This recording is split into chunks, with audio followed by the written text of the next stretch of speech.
Good evening. I'd like to call to order this meeting of the Board of Education. The Board of Education has been in closed session starting at 6 o'clock this evening for the purpose of collective bargaining and employment of employee. Please stand and join me with the Pledge of Allegiance.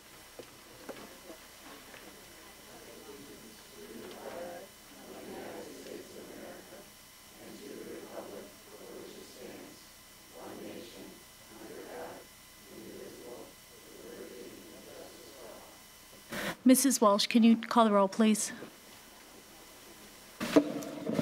Mr. Carlquist is absent. Mr. Collins? Ms. Conroy? Mrs. Davy? Present. Mrs. Droney? Here. Ms. Hirsch? Here. Mrs. Ostojic? Present. 6 board members present, 1 absent. We will start the evening with student recognition. I will turn the microphone over to Dr. Krizik. Tonight, we have the great privilege of honoring our Illinois Music Educators Association All-State Selectees.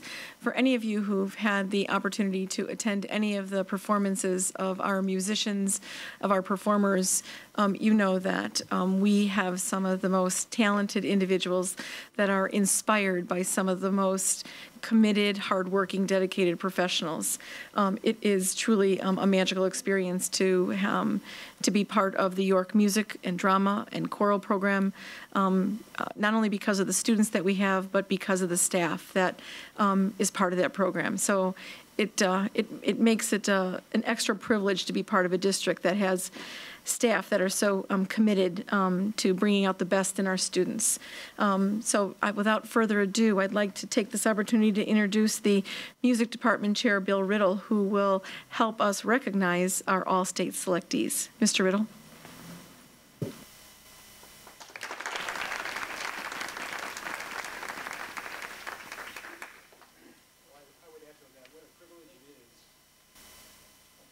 Can do that. What a privilege it is to be here tonight and to have had the opportunity to work with these fabulous students. Just a very brief background on IMEA, or Illinois Music Educator Association. It's an organization that recognizes really individual effort of musicians across the state. The process starts in the beginning of the year in October, where students have the option of auditioning. Choral students and orchestra, string students and band students all have the opportunity to audition in what we call the district level. We're in District 1 in Illinois.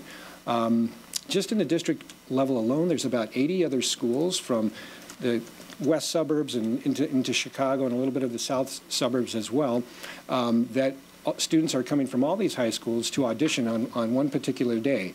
They audition, again, for orchestra, band, choir, or jazz band. And actually, there's another category now, which one of our students is honored with, which is in composition and arranging. So the process is they audition in October. We had, I believe, 33 students selected for our all-district group, our District 1. We represented with 33 students. And then from there, all 9 districts in the state have it's almost like a draft in the way that they pick students from all of our 9 districts to represent these very, very fine state groups, all state groups. That festival happens in January, the end of January. And it's also coordinated with a conference called the IMEA All-State Conference in Peoria, Illinois. Our students travel for 3 days, and they're there for all of Thursday, Friday, and Saturday, and they're in intense rehearsals for all 3 of those days, all-day rehearsals, very rigorous rehearsal schedule. And Friday night, there's a jazz concert, and then Saturday, the concert for the choral, band, and orchestra students. It's really a once-in-a-lifetime experience for those students to be with students from all around the states that have achieved that same very fine recognition and honor of being in those state groups. I'd like to bring up those students if I can. We'll introduce them. If you could all come up as a group, and if you want to line up just in front of the board there, so TV cameras can get you as well.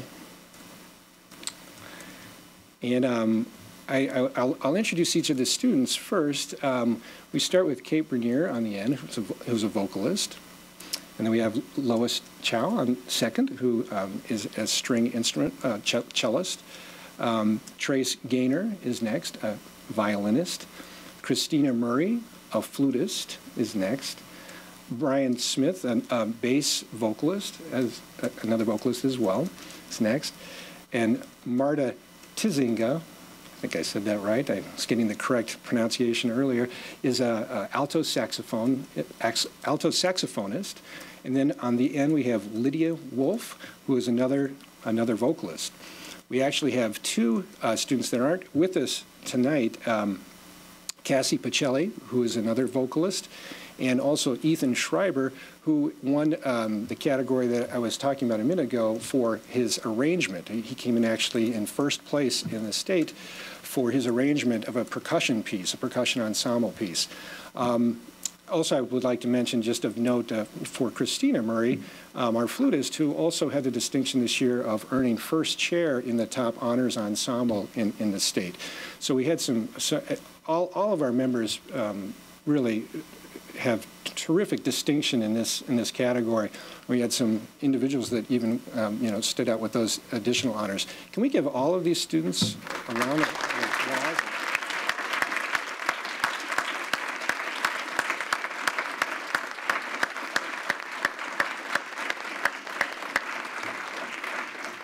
I'd like to mention a couple of other things about this event. One is this year also in our district, we had the Churchville Orchestra was invited to attend the conference as well and be a kind of a lab orchestra, which just means that they did perform. Barbara Scott and Cindy Krause were involved with bringing the orchestra down to Peoria.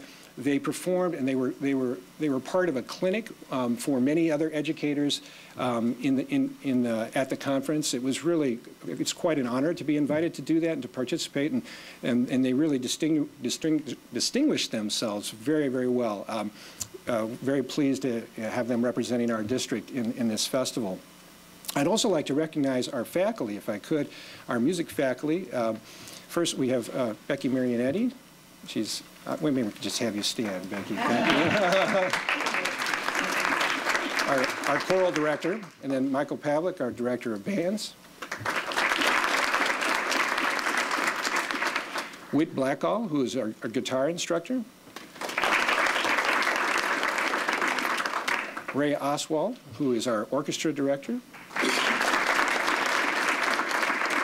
And I'd also like to make one other special mention tonight before I introduce as I introduce our last faculty member, Mr. Kurt Merrill.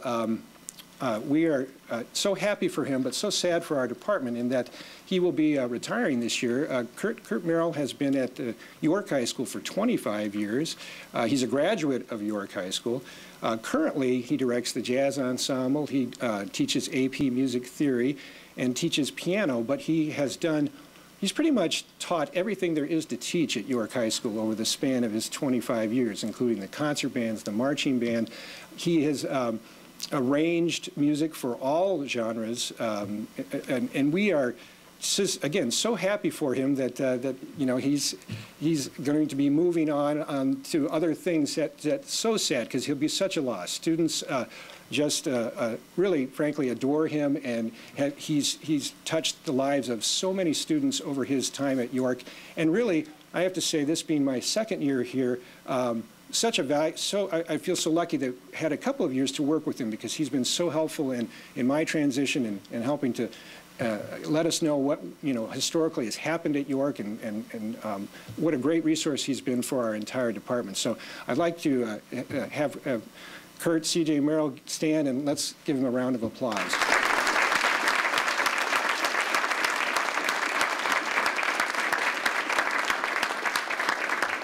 We're going to see if he can do some arranging for us over the next couple of years, and I think he's already agreed to do that, hopefully. And just one other recognition of faculty, because of course, these musicians would not be where they are today without faculty all the way through our district. I noticed that John Gaunt is here tonight. You stand, John. John is the choral director at Sandburg.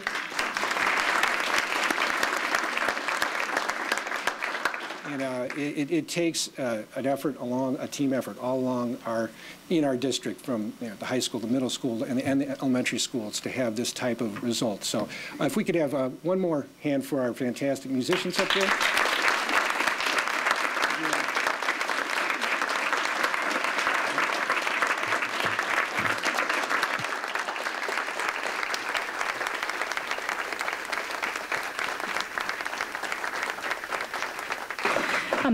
Thank you, and I just would like to say a couple words. Just the Board of Education is thrilled to be able to recognize the accomplishment of all of you. And Mr. Riddle talked a little bit about our music program through the middle schools. I think we have great resources here in the district to try to support the development of music. Our program starts in 4th grade, and our 4th and 5th graders are able to start with the music program. I'm sure many of you, in addition to that, spent countless hours outside working with private tutors. In addition to balancing your academic work, to have this kind of achievement we think is really wonderful, and we're delighted to celebrate that with you. And with that, I would like to read a proclamation.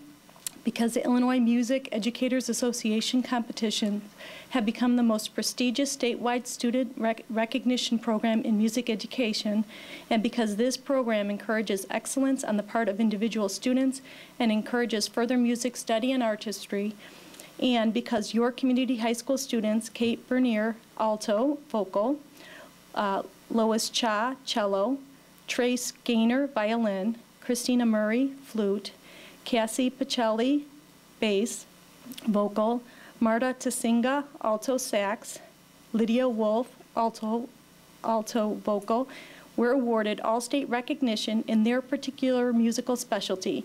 Now, therefore, be it resolved that the Board of Education and Administration of Elmhurst Community School District 205 express congratulations to these students on this outstanding accomplishment. Congratulations.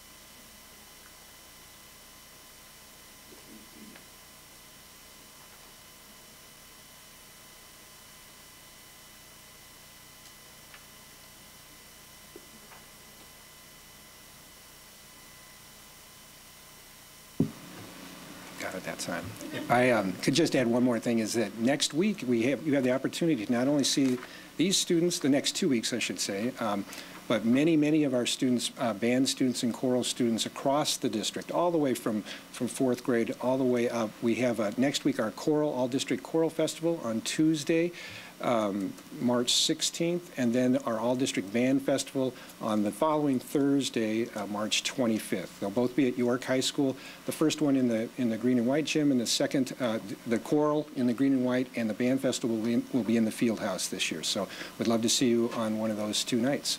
Again, congratulations, students, and thank you very much, board. And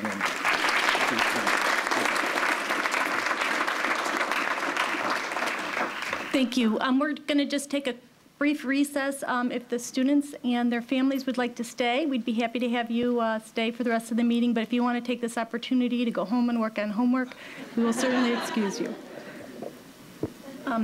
Thank you. We're going to move ahead on our agenda. Our next item on the agenda is public comment. I have 3 speakers who have signed up to speak. And again, just to reiterate our policy, anybody who wants to address the board in public comment just needs to sign up prior to the board meeting. There's a sheet that's left outside. And please limit your comments to 3 minutes. There's a timer up there, so when it turns red, you need to stop. And that's out of respect to being able to stay on the agenda and to make sure we have time to hear all who want to address the board.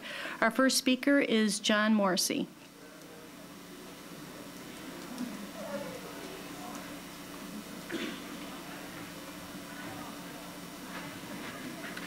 My name is John Morrissey. I live at 460 Poplar in Elmhurst. I have spoken at 2 of the last 4 board meetings concerning board norms, and probably not too exciting topic to most people. It's basically how the board governs itself on the board and their relationship with the superintendent and vice versa.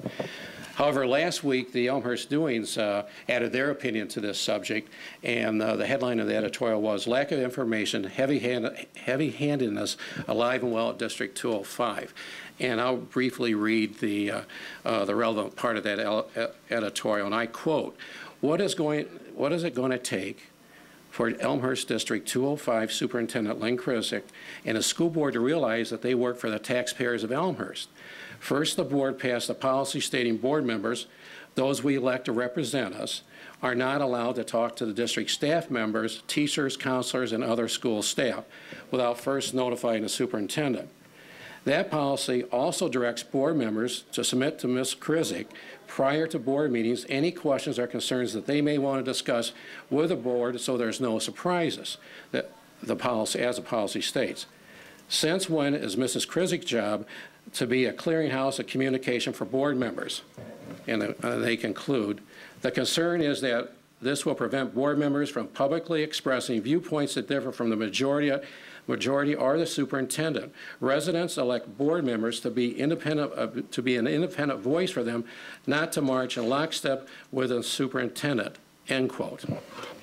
Once again, I'm asking the board to dispense with the board norms and your code of conduct. The code of conduct is somewhat similar to what is recommended by the Illinois Association of School Boards, but that still limits the free speech of the board members. Now, they may not be concerned about it, but as a citizen, a taxpayer, and a parent of students, I am concerned about the board members having a right to speak their mind on certain issues instead of having a, behind the door 4-3 vote saying we're not going to speak on a specific agenda issue.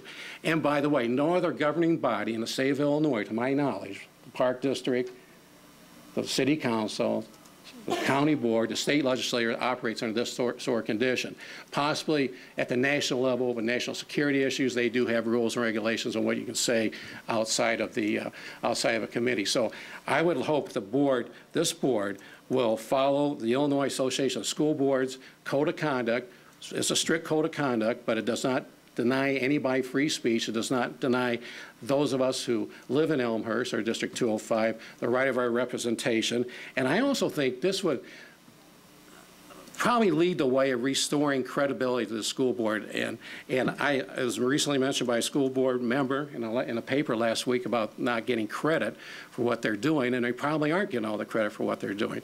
And they certainly take hits when people don't like it. But I think if there's more transparency, and that's a well-used word right now, but if we could actually have on the agenda minority opinions and we can speak out, I think that would be very relevant and helpful, again, to restoring the trust that we should have in our school board. Thank you. Thank you. Our next speaker is Sonny Joseph.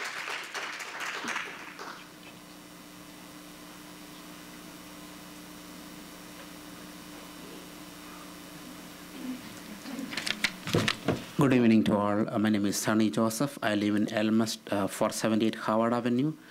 Been there for 6 years. I tried all other ways not to come here, but I'm forced to come here. I tried, believe me, I tried so many ways to avoid this. This is regarding bullying happening in field school.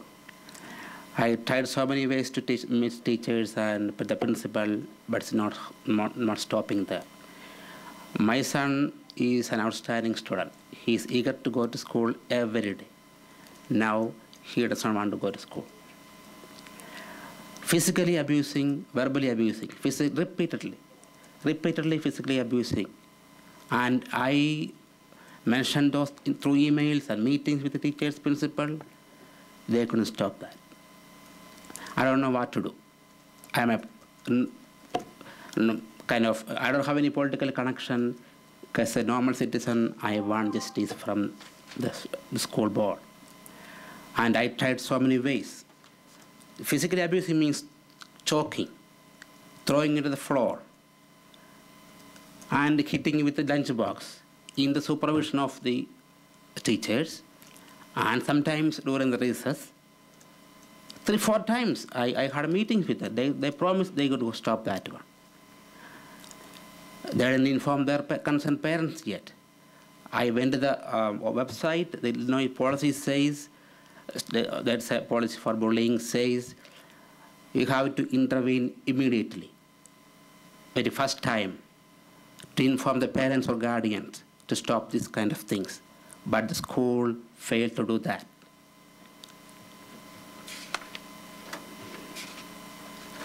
So the last incident happened Friday, after so many meetings, after so many promises. 2 kids dragged my son. This happened during TDPE, Teacher Directed Physical Education time. Supposed to be teacher is there. During that, drag my kid through the mud and put him in the water, the field, during that time, not in the recess time. And nobody noticed he was wet from top to bottom and soaked. Nobody noticed. He was in class for another hour. Nobody noticed. He came home with depressed, sad, and hopeless. I had a petition. I want to give you each one copy, and I urge you to act on this. Is immediate action by the execution of disciplinary action of the offending students, the investigation of the failure of school staff to take proper action on time on our reports, and the review of the board policy. If you need, revisit the policy and procedures on bullying, inter-school, and assault protocol. Thank you so much. I hope you will act on it. So I want to give all the board members a copy of this one. I don't know who else. Thank you. And I just, excuse me. Thank you so much. Okay, I do have to make a comment. This district takes student safety very, very seriously. Dr. Krizik, would you like to address it?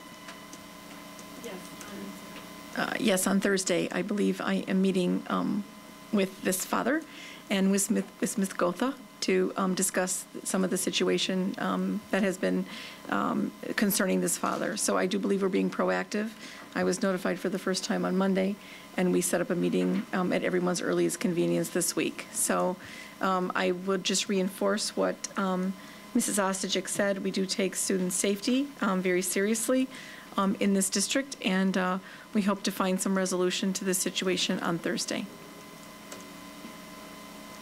Our last speaker is Holly Cost.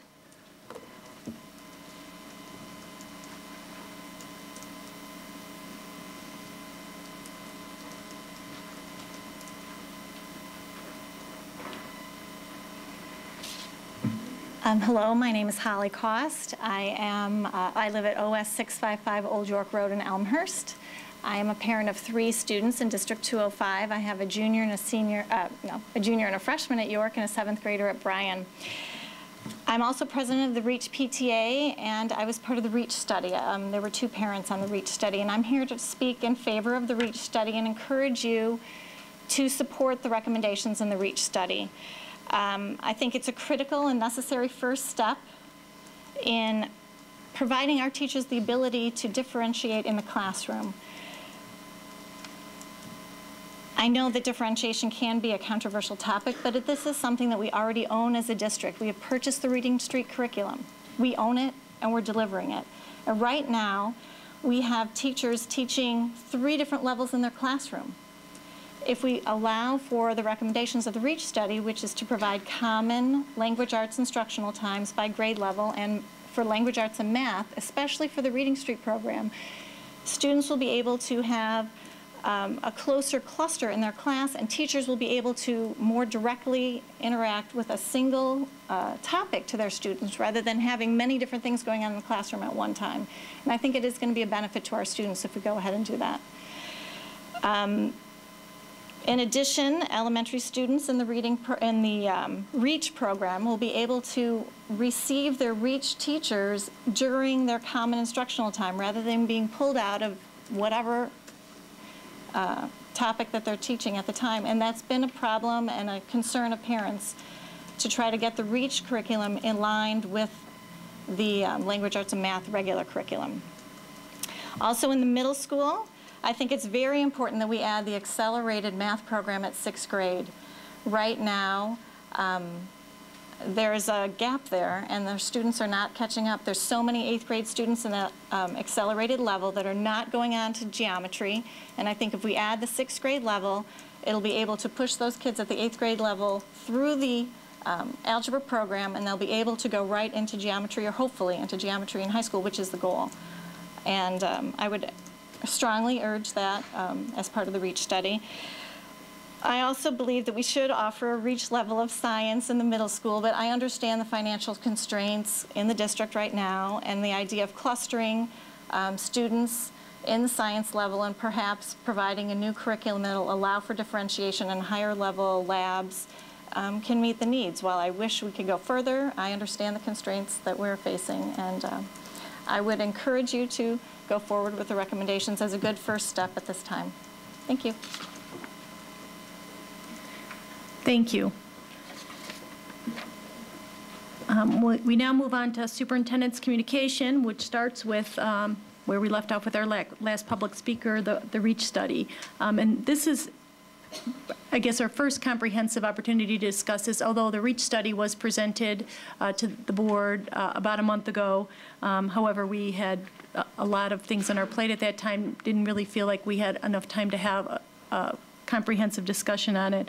So we'd like to thank Charlotte Kula for coming back and giving us the opportunity to talk about this further.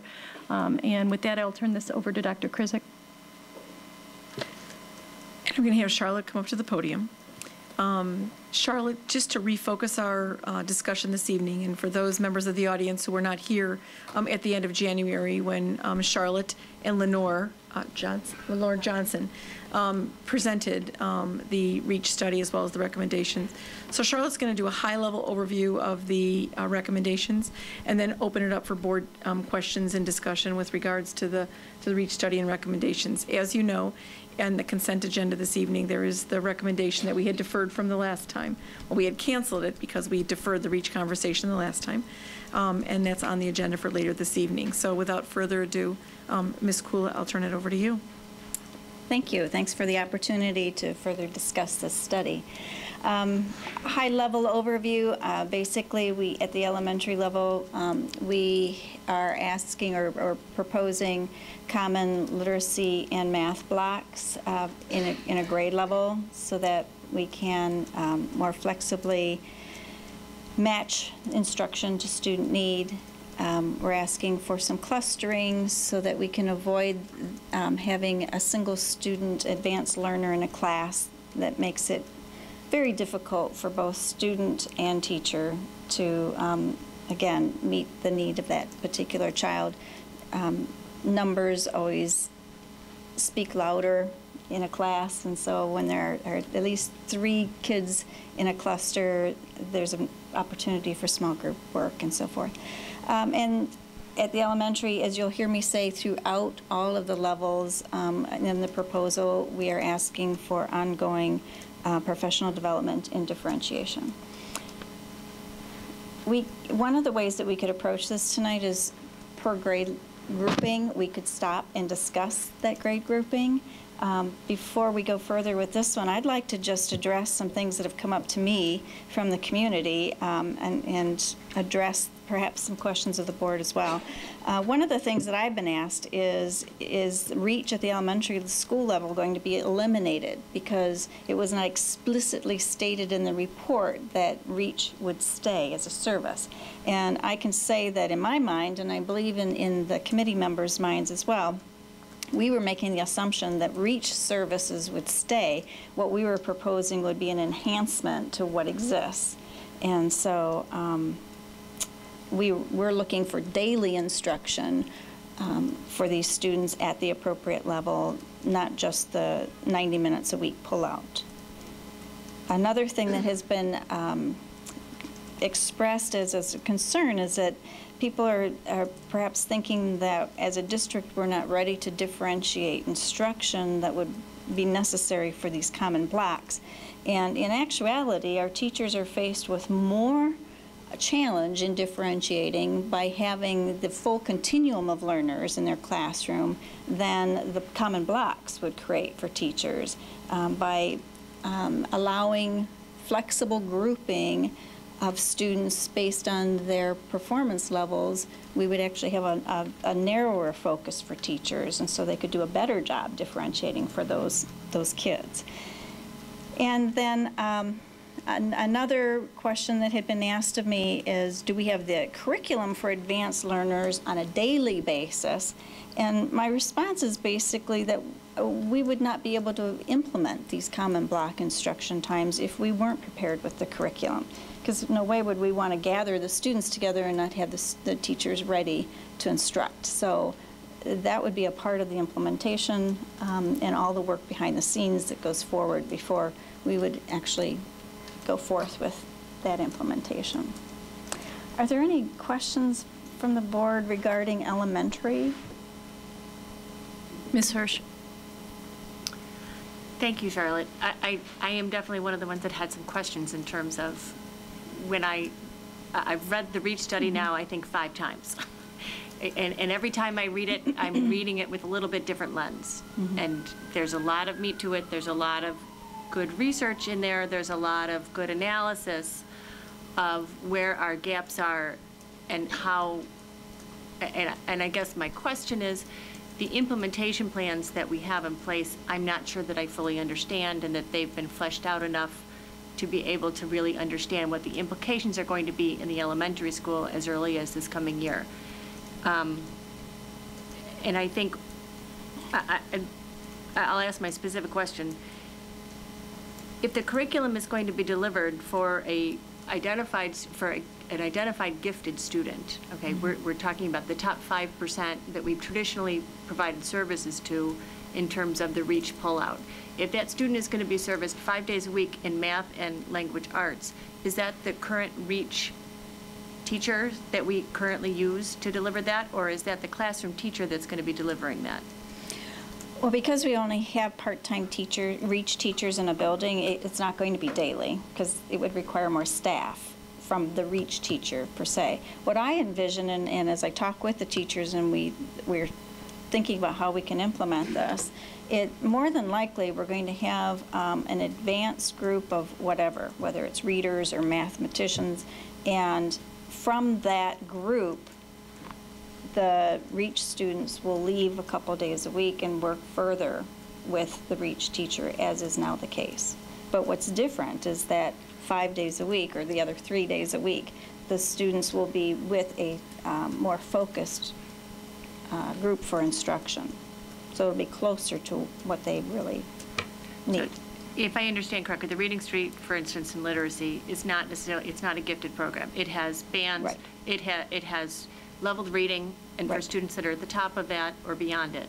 So in this iteration, we're not talking about shifting grade levels. In other words, if I have a very strong 3rd grade student and that is the top band in terms of literacy in Reading Street, that student is going to receive 4th grade level services, or no, we're saying that student 3 days a week will be receiving the top band, if you will, of the Reading Street for that grade level, and 2 days a week would be pulled out for the REACH curriculum that we have had in place for years. Because our teachers are telling us advanced students can do the advanced work in Reading Street in a couple days, that leaves us with more time to introduce some more complex reading material without taking those kids to 4th grade.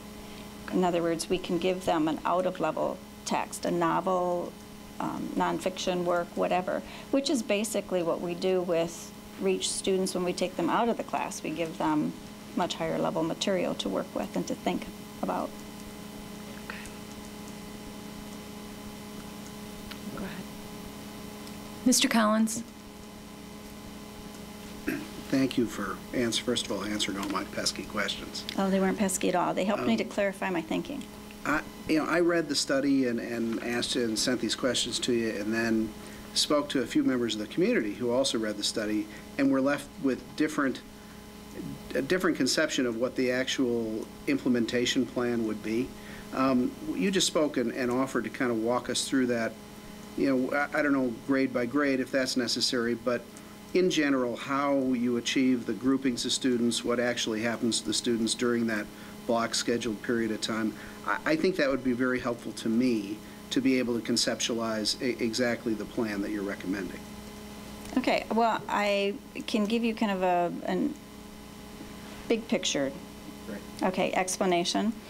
Let's take 5th grade math, okay, because that is an area where we could start that probably sooner than any grade, and it would make really good sense.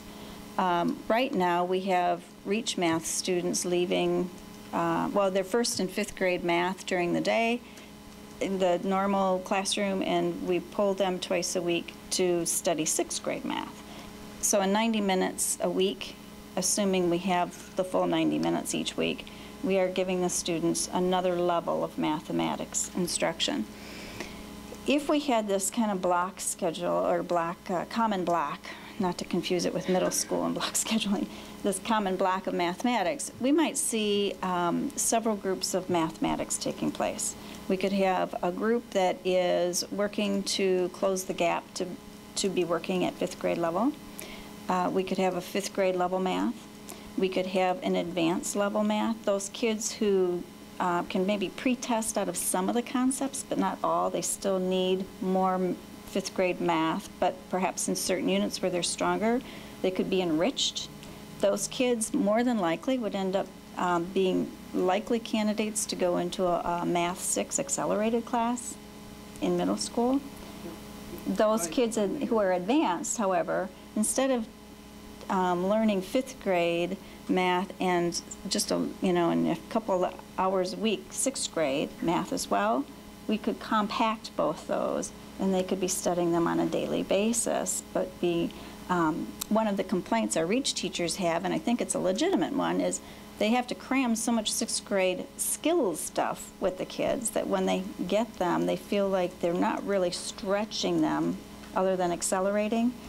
If the 5th, 6th grade were being studied on a daily basis, then when the Reach teachers take them, they could really do the stretching, the really in-depth problem solving.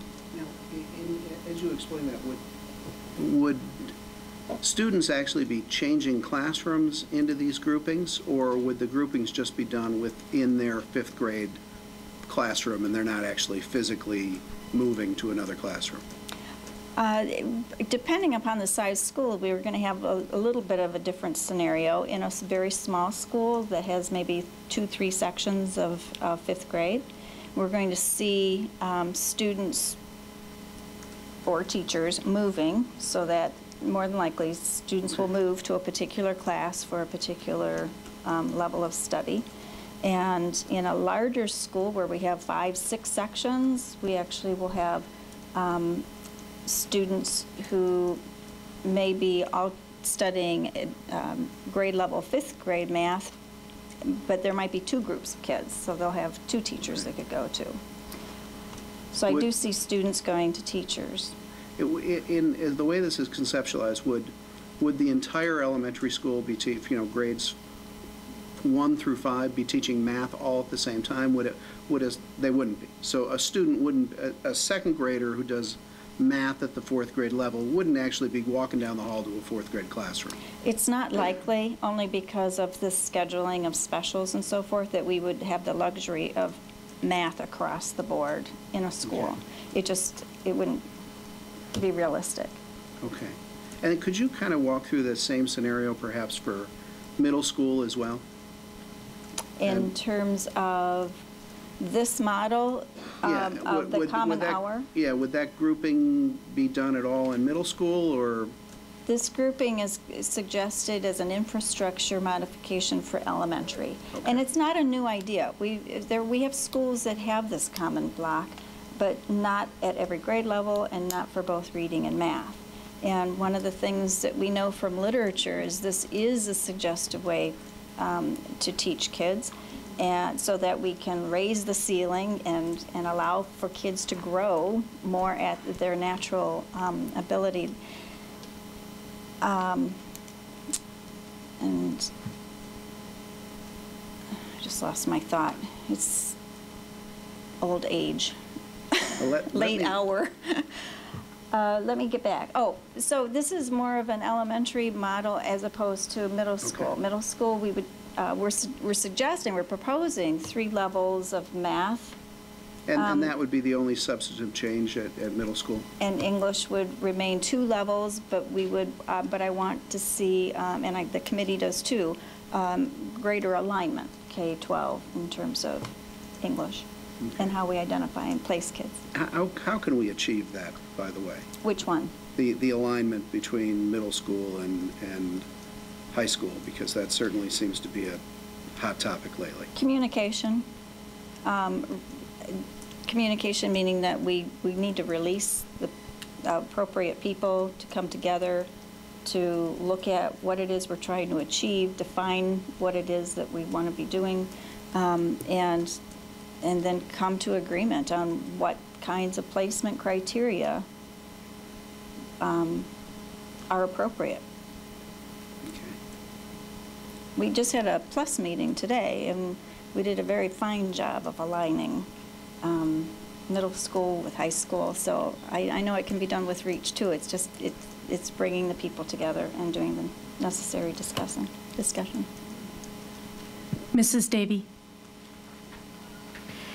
Thank you. I had the opportunity to attend the REACH PTA meeting just this past week. They asked if a board member could come, and I just want to share with my fellow board members the excitement in the room, and it was at least 20 parents that were there.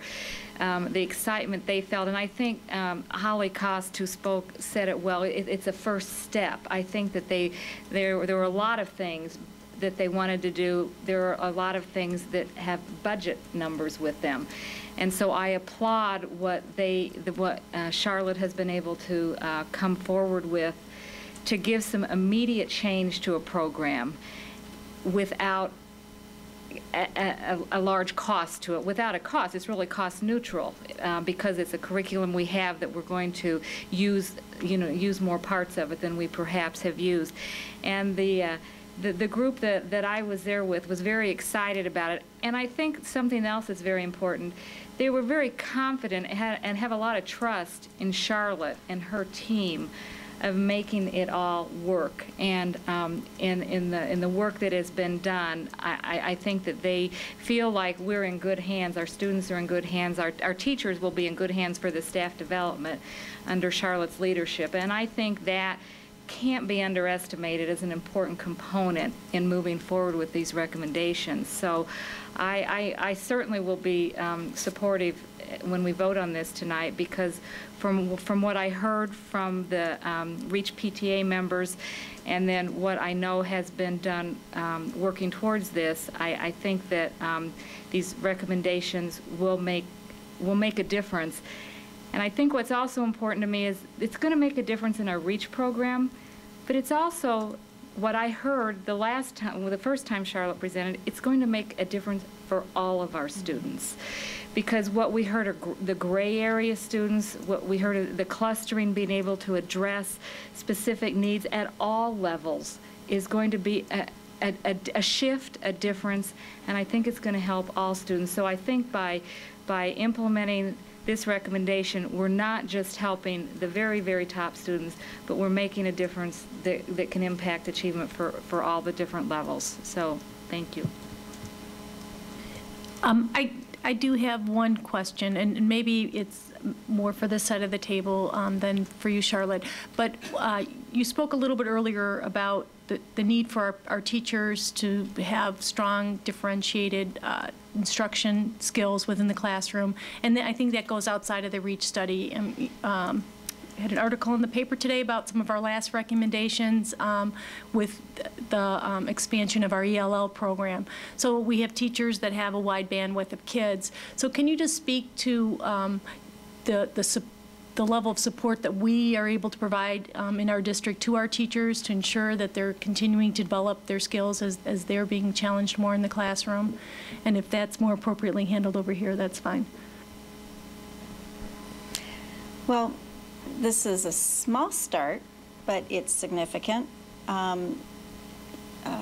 Yesterday, we learned from the DuPage ROE that Elmhurst has been selected as a site for free professional development this summer for our teachers on gifted education. So that is a part of the differentiation puzzle. I think a matter of reality is that when we embrace something like this, we set a precedent and a priority for the district. And we know from many things coming together, the response to intervention that we've been working hard on this year, this REACH study, and the whole concept of developing growth mindset, really looking at student growth and making sure every child grows at least a year or more within a year, at least that's our goal, then differentiation has to become a priority in what we do. And at this time, you know, besides giving the small example of the class that we're bringing into this summer for teachers, all I can say from my perspective is that it becomes a priority, and then that's how we plan the future. Dr. Sullivan, do you want to add? The only other thing I think I wanted to add is that I think we need to also do some more of the foundational kinds of work in terms of making sure that we have clear learning targets for all of our students and clear ideas about what we consider to be proficient, because I think that some of our issue has been a lack of clarity for our teachers on that piece, and we started some foundational work at our institute with some of that, because if you don't have a good idea about what your clear target is, what you really want and what you expect students to do, then it's difficult to know where you're going up and when you're going, you know, down in terms of what's that next level of proficiency that we're looking for. So I think we're going to be going back and doing more of those kind of foundational things that we need to just shore up on, and we'll, you know, have the perfect opportunity with the Common Core standards coming out any day, they're telling us, to really look, especially in the areas, at least initially in language arts and math, to do some of that. And I think that also will help us in this venture when we start to look at what do we do when students, you know, aren't learning, you know, what we want them to learn, and what do we do when they already know what we have on our plate. So I'm going to, you can, if you want to raise your question now, I was going to suggest that Ms. Kula go through the rest of her presentation and then we can address our questions, but if yours is specific to the first part. Okay, so this is a workshop discussion. Do you want to go ahead through the rest of your presentation, and then we'll see if there's any additional board questions, and then we can open it up for public? The middle school science was an issue, and we just said that basically we would let the study take care of the curriculum work that's being done and the adoption that's being done, play out and evaluate it already next year. And again, differentiation becomes an issue there. And then we are looking to align things, align placement procedures for English language arts and mathematics in middle school to high school, but looking at it K-12, enhancing our 9H and 10H curriculum so that we're scaffolding to the AP studies, adding the AP English language and composition at 11th grade, and again, providing differentiation for all levels of our education system. At the middle school level, primarily, we're looking at adding that math accelerated course in 6th grade, and it's really to this issue in particular, I'm going to ask the board to give me some direction tonight, because to get, if indeed that is approved, we have work behind the scenes that needs to be done in time for the end of school. So I just ask that that be a consideration. And that was it. Mrs. Deroni? I don't have a question as much as a comment. Since I've been on the board, we've been hearing about differentiation. And when I first came to the board, differentiation meant to me the opposite of integration in calculus. I mean, I had no way of putting it into an education perspective, but I've been hearing about it all these years, and the model that you are now describing to me strikes me as one not only from which the students will learn, but the staff will learn by watching other teachers and looking at what they're doing with smaller groups, so that they can take those differentiation techniques, if you will, to other content areas. So it's exciting to me to see that we're finally getting some teeth into, if you will, the differentiation concept. And I will certainly be approving this. Thank you. Ms. Hirsch? I'm coming at this from a little different perspective, and it might be perceived as critical, and that's not my intention. I think that the report was an excellent report. I think it pointed out a lot of things that we've been talking about for a long time. There's a couple concerns that I have of things that I don't think were addressed. And the first and foremost for me is that this, in name only, is a REACH report. You, Charlotte, have multiple jobs within the district. You represent the gifted students, the REACH program, as it's been defined traditionally as the pull-out for 3rd through 5th, as the REACH track in middle school for 6th, 7th, and 8th, and then to some extent, some of the more challenging courses that are available in the high school. But you also carry the responsibilities of being literacy specialist. And so much of your work and much of our identification of where we can improve our literacy performance is by going to leveled reading and going to differentiation and providing students services where they are. Let's meet them where they are and let's grow them. Let's bring them up. The concern that I have is that this has been labeled the REACH report, when in fact, we don't actually identify. We're saying we're keeping the REACH pullouts, but we had to kind of dig around and find that in the report. And there was no identification and delineation of what changes we need in the REACH curriculum. I know in the report there's discussion of the 90 to 99 percentage. And traditionally, we've identified those gifted learners, those kids that I learned years ago. There are kids who just learn differently. They see things once or twice when an average kid or a normal kid needs to see things 7 or 8 times. And the concern that I have in the report is that we don't talk about the curriculum for those real gifted students, not just the students that are hard workers, that are doing all their class assignments. They get it in 4 times instead of 7. But what about those kids that see it in 1 and 2? What are we doing about those kids in terms of refreshing our gifted curriculum? And when I didn't see anything about those actual real gifted kids. And again, the material in the report was very helpful and very true. But it's talking about that 90 to 95, it's talking about everybody else. It's talking about differentiation in the elementary school from K through 5 for everybody. Oh, and by the way, we're still doing that pullout for those kids who truly are gifted kids. And so I have a number of concerns around that. When you're talking about clustering kids, I'm concerned about social considerations. When you're talking about in 1st grade, how really accurate are we assessing? I mean, this is really big, the things that you're proposing that we do in terms of differentiation, continuing on along the differentiation path in the elementary schools. I think it's very positive. But I think a lot of people in the community, I missed it. I read through the report. It took me 5 times to read through it because I kept searching out for that true gifted piece, and I didn't find enough in there. And again, it's an excellent report, and it does gap analysis, and it is showing us that differentiation could be really positive and really strong.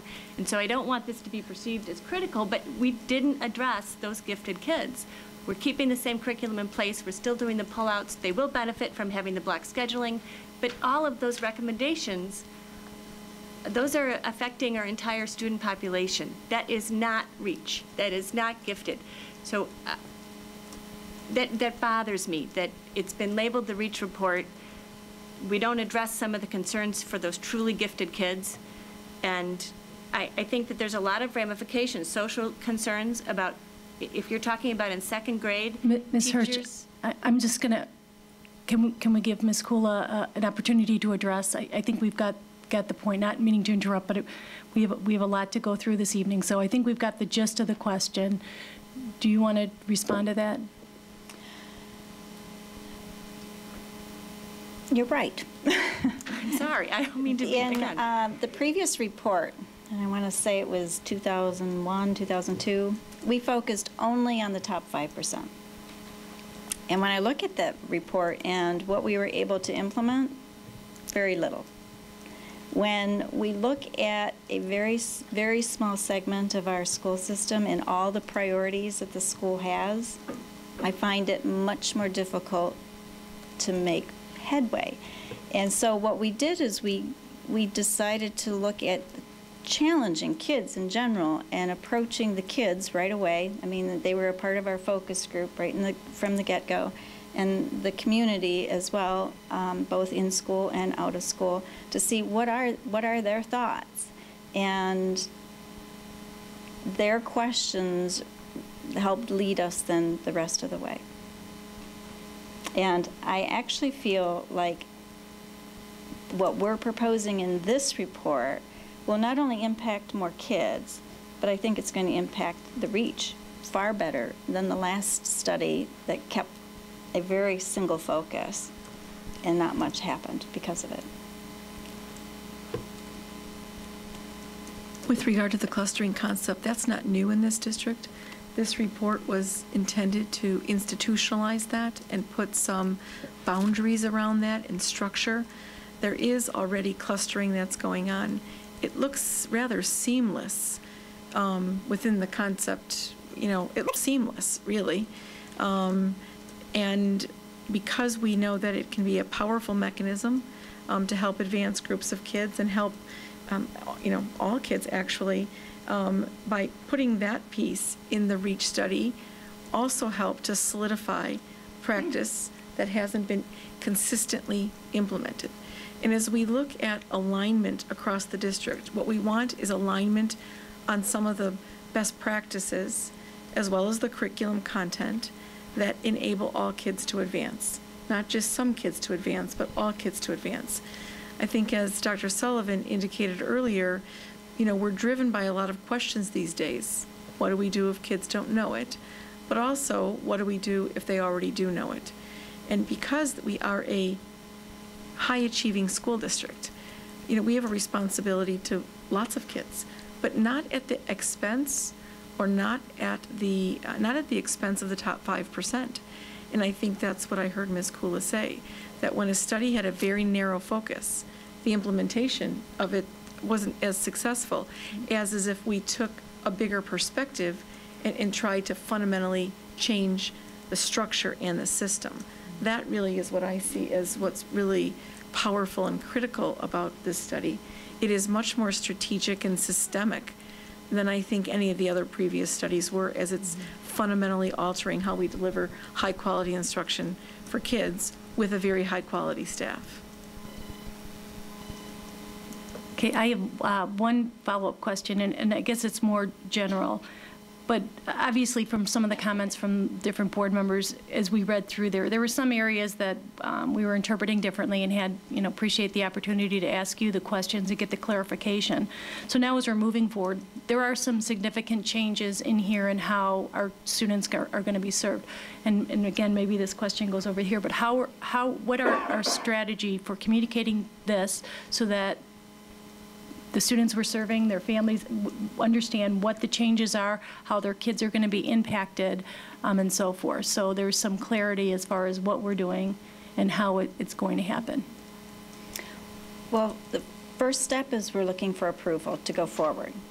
The next step will be to actually unpack the proposal, each of the proposal, especially, I'm going to say the Common Hour, and look at what is fiscally and just what's possible to accomplish and how fast.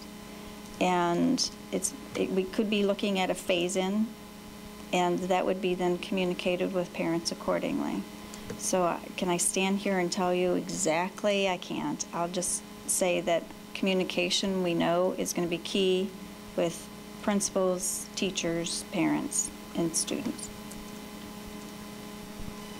This was a workshop discussion when we started it a month ago, and we have workshop opportunity this evening. So if there's anybody who has specific questions on the REACH topic and you'd like to come up, you can start with your name and address, and we will try to address the questions.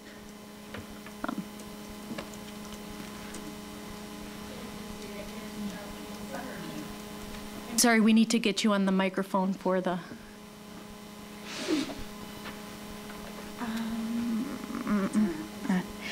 Lisa O'Halloran, 180 Lawndale.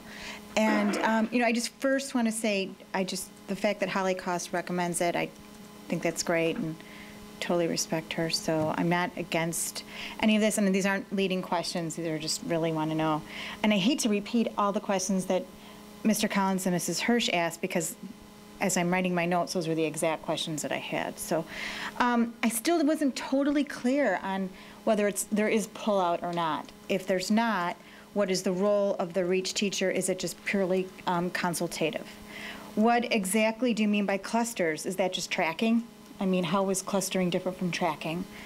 I didn't think this, and I think don't want to repeat what Mrs. Hirsch is saying, but gifted is not advanced learning. It's alternative thinking.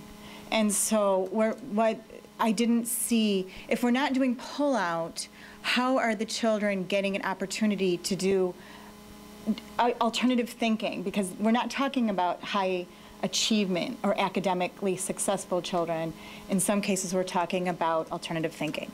I didn't understand your response on the middle school, and you kind of just said, I think we're going to just see, but I didn't understand. If you can repeat your response on the middle school science differentiation, if you can repeat that and elaborate.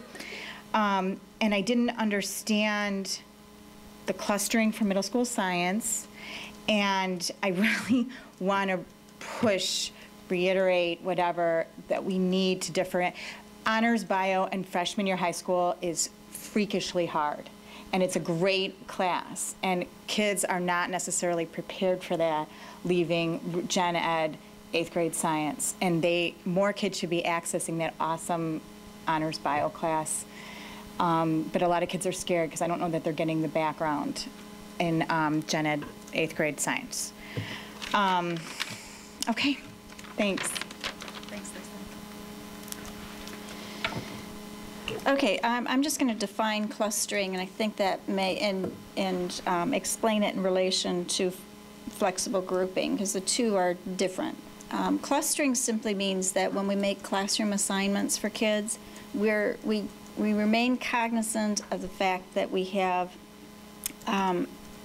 2 to 3 to 5 kids who are, whether we call them advanced learners or gifted, in the same classroom. And the reason for that is not to track them, because the next year we could take the pool of 10 and split them up into different classes again, different teachers, not necessarily keeping them the same. But the idea is have these kids together so that when they have an opportunity to learn, maybe concepts that they're ready for but other kids in the classroom aren't ready for, they have a study buddy, or they have somebody of like performance level that they can work with. Right now, I think in terms of a scenario where a child is alone in a classroom, has no one else to do the advanced studies with, and yet next door there is a cluster. So that kind of situation, I think, is unhealthy. I don't think that's tracking when we say this child who's alone should be in with those other kids. It also helps to focus the teacher, so that if the teacher knows she has a small group of kids who have certain need scholastically or academically or whatever, the attention can be given to those kids with thoughtful planning by the teacher. If there's one student and the teacher has a number of other needs in the class, it's only human nature to ask that student to do something on his or her own and not give the same attention instructionally to that child. Flexible grouping is, in terms of the elementary model that we're proposing, actually has to do with just 1 hour a day in a particular content area, whether it be reading or math. Students are grouped by where they're at on the learning continuum in that content area. And that's not tracking, because actually we know schools that are using that model find that certain students, I'll go to mathematics for instance, may be very strong in the geometry unit because they're very good, strong visual spatial learners. But when it comes to the number sense work, they're not so strong. So the flexibility in that grouping means that during the units where that student is strong, that student goes to the group that's going to be studying that content, perhaps at a different level than the unit on number sense. Lisa, am I addressing the concepts? Okay. It doesn't have to be. Just like in literacy right now, there are students who are pulled out all the time, but there are other students who are being pulled out for 12 weeks, but then due to what's going on in class, they really need to go back into class and stay out for a while. That's the flexibility that we're seeing. Charlotte, just to clarify Mrs. O'Halloran's question, students are assigned to a classroom, and there might be a cluster of students assigned to, let's say, Miss Smith's classroom. Mm-hmm. But the flexible grouping, students, let's say, in the 3 third grade sections, using this as an example, every 6 to 8 weeks, those groups are going to look a little bit differently based on where they are in the unit, based on some assessments. Mm-hmm. And so that's where it's not permanent. That's where that changes. And so as we become even more, I'll say sophisticated for lack of a better word, but diligent in our use of formative and summative assessments, it gives us that opportunity to make those shifts appropriately. And I think what Charlotte had said earlier is that while we're seeking maybe to close the gap for some kids, we're not looking at flexible grouping as not providing kids with at least on grade level instruction. So that's a key piece to that. But if 3 students are assigned again to Ms. Smith's 5th grade classroom, 4th grade classroom, they're there all year. But what groups they might be in based on as math and or reading might look different based on the flexible grouping. I also just want to make sure that her first question doesn't get lost is there still a pullout yes, I have component? It's next on my list. Okay, I just want to make sure that didn't get lost. Okay. Yes, initially, I'm going to say definitely we'll continue to pull out only because it's going to take us time as a district to be at the level of differentiation confidence and material and so forth to be able to say all gifted or advanced learners can be have their needs met through the small group instruction in the classroom. It's my dream, call it, or maybe it's my vision that as we grow more sophisticated with differentiation, and more teachers become educated in gifted education, that our REACH teachers may become more consultative. And perhaps it would be only in language arts, but they would still be, pulling out for math. These are some of the areas as we take steps forward, we may, see changing just because it's an organic process. Initially, I would say I see it still as a pullout because we want to retain the quality that we feel we have in the program. And then, Lisa, I know you had mentioned science.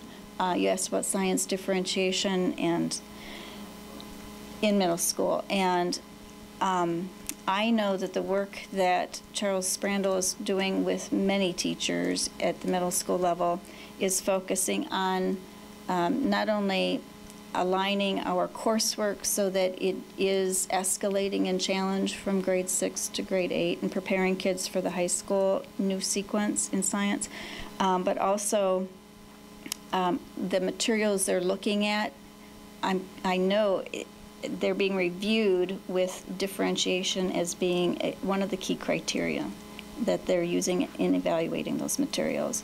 The clustering for science, we're saying that just as in all other content areas that we've been mentioning so far, we'd like to see kids of, not all the kids, we can't put every single REACH child into science class, because then we definitely will be tracking everybody, and maybe not even appropriately, just because of scheduling. But we do want to, again, see small groups of students who can work together so that as they go into labs that allow for more advanced exploration and inquiry, they have people to work together. And again, it creates that critical mass in the classroom so teachers pay attention to those kids and they address those needs. That's really all I can elaborate on in science until they make their final decision. But I was confident that Charles Sprandl agreed that we need to already evaluate the science, the new science, next year. Even though that's the first year of implementation, we'll be looking at it very carefully to make sure that it's doing what we want it to do. Thank you, and Mrs. Conroy. I have a question kind of along the same lines. I can appreciate this model should move all children forwards, and hopefully that will help with the biology issue. I know that is a really big issue in high school for kids, that biology class is incredibly difficult and the kids are not able to get to fulfill that challenge. My question would be in terms of the English. We have the kids going into high school, into honors, freshman and sophomore, and it appears to be very easy. And then when they hit the junior year, it becomes more of an AP honors course. Are we doing anything about changing that gap from 8th grade to junior year? It almost seems like it's an easy extra 2 points on their GPA to do it freshman and sophomore year. So my concern is we're not challenging them enough leaving 8th grade into freshman and sophomore year, and then it becomes too difficult junior year. Yes, that is one of the recommendations that we have. And that is to look at 9H and 10H, and actually 9 and 10, English 9 and 10 as well. We want to consider 9 and 10, just as the model schools around us with high achievers have done. Look at those grade levels as being college preparatory in nature. So an English 9 and English 10 will be challenging, but the 9H and the 10H will be scaffolding to the AP courses. That's not to say that the 9 and 10 kids could not get there. The idea is that we'll need to work with those kids to assess what skills they need to develop and help them find that, or give them the opportunities to develop those so they can maybe go from a 9 to a 10H to an AP. That is being very seriously worked on by Mary Howard. Thank you. Again, we appreciate your willingness to come back here and give us the opportunity to have the conversation that we wanted. One more. Sure.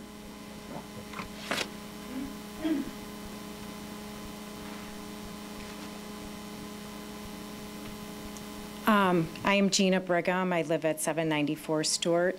And just on the clustering portion of it, I would hate for people to lose sight of the children helping each other, that some of the more gifted children helping the kids that are struggling. And if we're going to put all like bodies together, that it doesn't really advance all students, that you're looking at differences in the way others interact with each other, and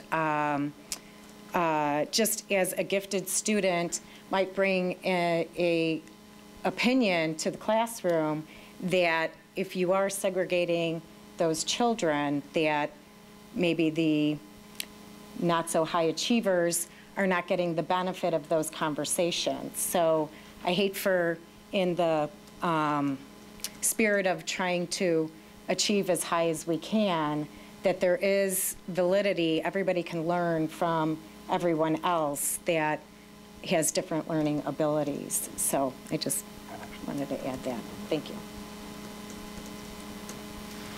Yes, I'd like to address that because that is something, that's a concern I think that we can keep in mind as we go forward with a current model in education. When we say clustering, we're not looking at an entire class. we're looking at a small group of kids within a class. It's just a matter of room assignments. And also, while we know that we want kids helping each other and we want them learning from each other regardless of performance level, because they bring different background knowledge and perspective to any situation, we have to be very careful, though, that our REACH kids, our advanced kids, aren't just always helping kids, that they indeed have an opportunity also to further their education. So I think you took that wrong, because even children that aren't the REACH kids can teach others also. yes. So it's not that the REACH students are teaching all the other students. But as I see it, the classes at elementary are heterogeneous, except for that 1 hour of reading and 1 hour of mathematics. So that still leaves another 4 hours of the day where they're learning from each other at all levels. I think we have one more speaker.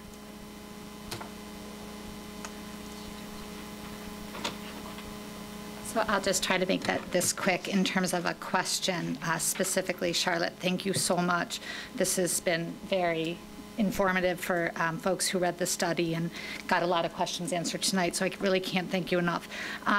You did say at some point in your discussion about the Reading Street curriculum and the idea that, sometimes the teachers say that there's really only maybe a day or two for those advanced learners or those really extended activities. And I have heard that directly from my 4th grade classroom teacher, asking her about what is there for my 4th grade REACH student, during the regular classroom period. So I'm wondering, how magically you're going to come up with this additional content out of the Reading Street curriculum to teach these kids every day. And then I know the everyday math is particularly challenging for differentiation, and where is all that additional content going to come from to teach these kids every day? So I love to see it, but sounds like a lot of work. Just my question. All of this is a lot of work. Don't let us fool you at all. The language arts, the reading advanced curriculum, the teachers are chomping at the bit. You can ask any one of them. They want to do more lengthy works of literature, and to find then just higher levels of work, it doesn't take a big stretch, and they're more than willing to go forward with those. In mathematics, we have some schools in our area that are using this model, and they also use the UCSMP mathematics that we can learn from. So we don't have to reinvent the wheel on all of this. We're going to be doing some site visits and talking and asking what they're using for materials as well. Plus, our REACH teachers have units of study and so forth that we've already been talking about possibly being able to use. Not to mention the fact that if a student is, let's say, in that 5th grade math, but already starting to work on 6th grade, we have the 6th grade math materials, so we can just plug those in. Okay, thank you again. We appreciate your coming here and being open to answer our additional questions. And this is something we will be taking action on later this evening. And again, normally we don't take action on something the first time we discuss it, but this is really part 2 of this discussion, and we've had the information out there for a while. So I think there's been a pretty good opportunity for people to understand at least what the recommendations are. So thank you again. We're going to move on to the superintendent's communication for school fees. And Ms. Masterton is going to give you the first overview of the proposed fees for the 2010-2011 school year, with our goal of bringing that back in terms of in the form of a recommendation for the March 23rd board meeting. The fees that she's going to be talking about are the school fees, so that when we open up online registration for parents. We have all the fees embedded, so that's why it'll be important to have that recommendation come forth to you on March 23rd. So whenever Ms. Masterton is ready, I'll just turn it over to you. I'm just waiting for Mr. Smith to get that up there, and we can talk about the elementary and middle school instructional fees and activity fees, and as well as the high school activity fees. As you know, the high school instructional fees are on a purchase basis through the bookstore, and so that's it. There you go.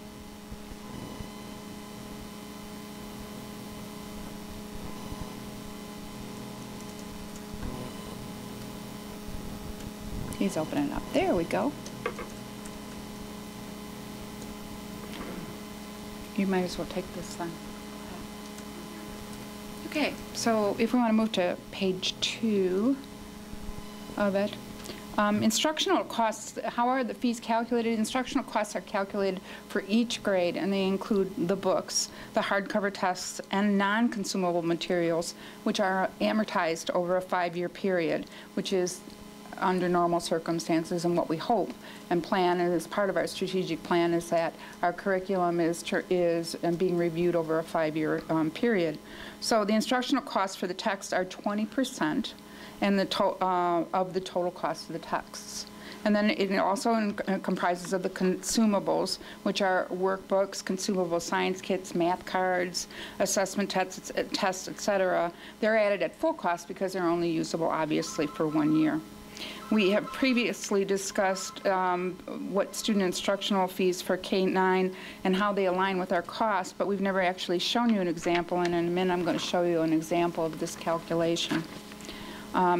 Grades 1 through 5 per pupil instructional costs are averaged to come up with one cost for those grades. This was decided last year. We made the decision to do that in order to make it a little easier for parents to predict what they needed for their budget. Grades 6 through 8 are also averaged. The instructional costs are also averaged to come up with one fee. And then adding to each of the costs for this year for our one planner and student accident insurance, which is $5 each. The fees do not include paper, copying charges, art materials, pen, pencils, glue, teacher materials, etc. None of that is included.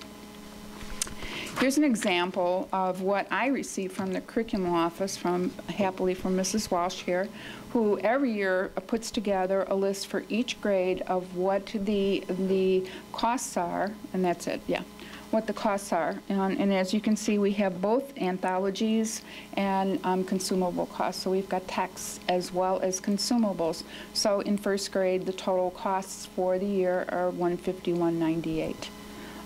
So that is averaged over first, second, third, fourth, and fifth because they'll fluctuate between 140, 155 on from there, and the average cost is brought forward. Activity fees, we've incorporated a general percentage increase for those activity fees that were not part of our revenue enhancements that we presented to the board. As part of the revenue enhancements, we've increased instrumental and vocal music fees $32.50 and $13.50 respectively for budgetary reasons. We also instituted a $35 technology fee for grades K through 8, increased the high school technology to $35. Did I say 33? I'm sorry, it's 35. Heard myself a little late. And added a district-wide club fee of $10 per club. All the remainder of the items are included at cost. So, for instance, a high school yearbook is at cost. What it takes for them to print and put together, that's how it comes out. So here are the proposed instructional fees. In kindergarten, the cost per student is $90.20. They don't have a planner. Insurance is $5, and then the remainder is $95.29.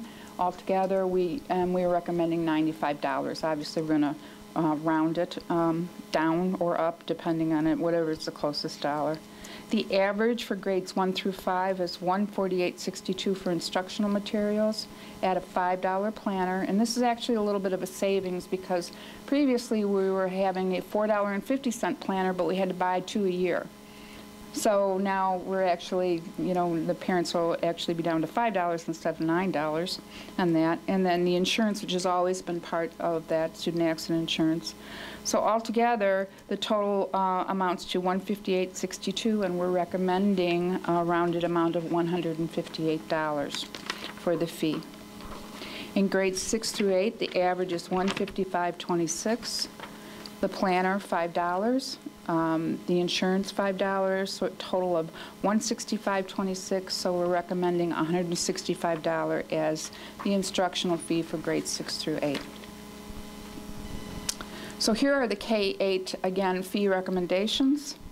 $95 for 2010-11 for kindergarten, $158 for grades 1 through 5, grades 6 through 8, $165. The aforementioned instrumental music, $150, vocal music, $65, and the $150 comprises about 22% of the costs of providing the program for in instrumental music and 27% for the vocal music part of it. Athletics, $34.25. Yearbook is again at cost, the technology fee of $35 and the club fee. Now, last year the board made a decision to veer from the current practice of aligning fees to the actual costs of materials.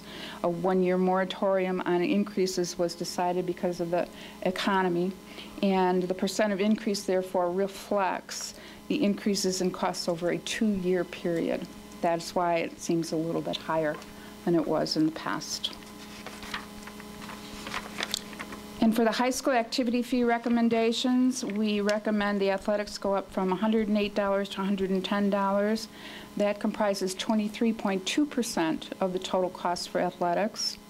And just to remind you that athletic fees appear to be disproportionate to music, but music is year-round, all-year activity, whereas at the athletics are usually about 12 weeks. So if we had a student athlete who was participating in 3 sports throughout the year, that would be a cost of $330. So when you look at it that way, it seems to be a fair breakout that way, and also makes it available to all students and not over, costing them. Activity passes, again, at cost. Student parking, we're not recommending a fee increase. We surveyed school districts in the area, and we are already on a little bit on the high side, so we did not recommend increasing that. Yearbook would be at cost, as well as the directory. Driver's ed is based on our costs, and it's at $156.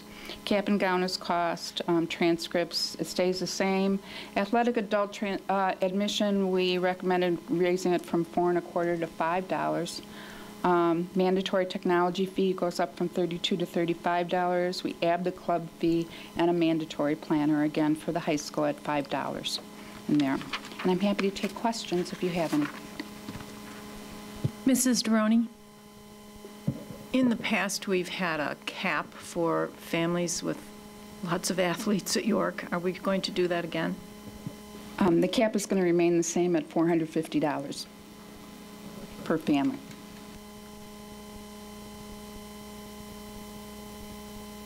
Is that per year?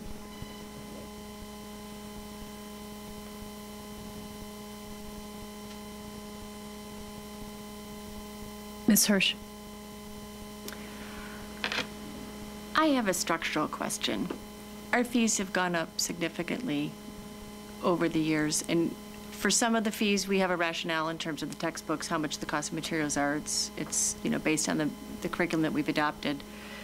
But in looking at on websites and just glancing at fees at other districts that are similar, relatively similar to ours, our fees are significantly higher in both registration fees for K-8 as well as athletics.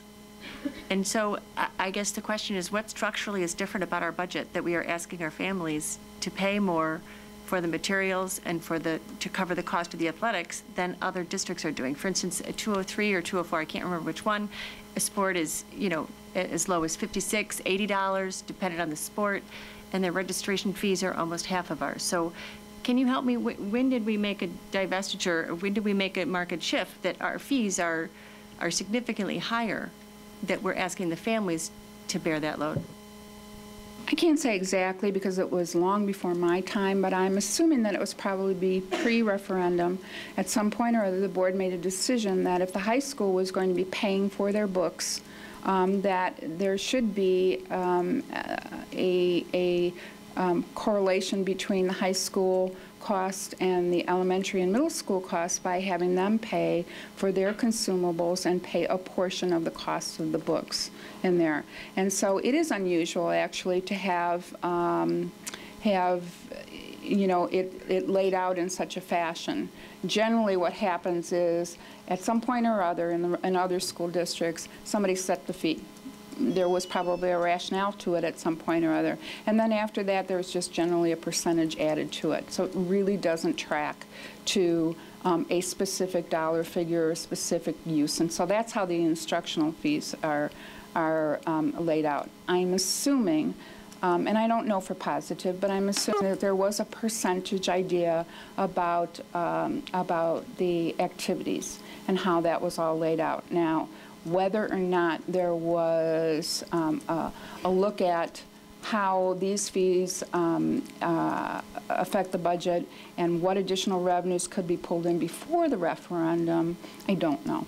Honestly, I don't know. So I don't necessarily know the rationale, but what is interesting is that it does appear to come back to be around between 20 and 25% of the cost of the programs for athletics and music and vocal music. They all end up being about 20 to 25% of the actual cost on that. Ms. Masterton, can you maybe also put fees in relationship to what our tax rate is in relationship to other DuPage County school districts, how we really fall compared to the other unit districts? We have I think the lowest tax rate as one piece to that. And then that would be the first part to the question. I think you just answered it. It's generally, our rate is in the $3 to $3.30 range, and Indian Prairie and Naperville 203 are well over $4 on that. I guess in that comparison, I was looking at their cost per spend per student. So not necessarily the tax rate, but if you look at what they're spending operationally per student, it's, you know, again, well, you have to look at this and there's a reason for that, and the reason is really simple. The size of the schools and the size of the school district make a difference in terms of all of the costs that come through there. You have a district that has, 30,000 kids in it. They have one business manager, they have one superintendent, they have one assistant superintendent for curriculum, and et cetera, et cetera, et cetera, and all of those costs are spread out over all of those 30,000 students. You have a school district that has 2,000 students, they have the same thing. And so, obviously when you're spreading out over 2,000 students, the cost of those administrative costs are higher. The same goes for principals. We have schools that have 250 kids in it, 280 kids in it, whereas Indian Prairie and Naperville 203 have 600, 700 kids in a school. And so spreading the costs out of the principal, the secretary, the health aide, the everything else, everybody was in the office, and all of that, it's spread out over a higher amount of students. And so that's where the cost differentiation comes from.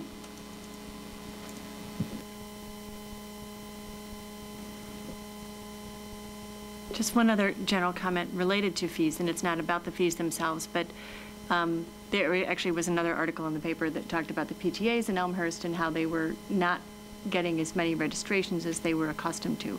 And I think a large part of that they've anecdotally attributed to the fact that we've gone to fees online.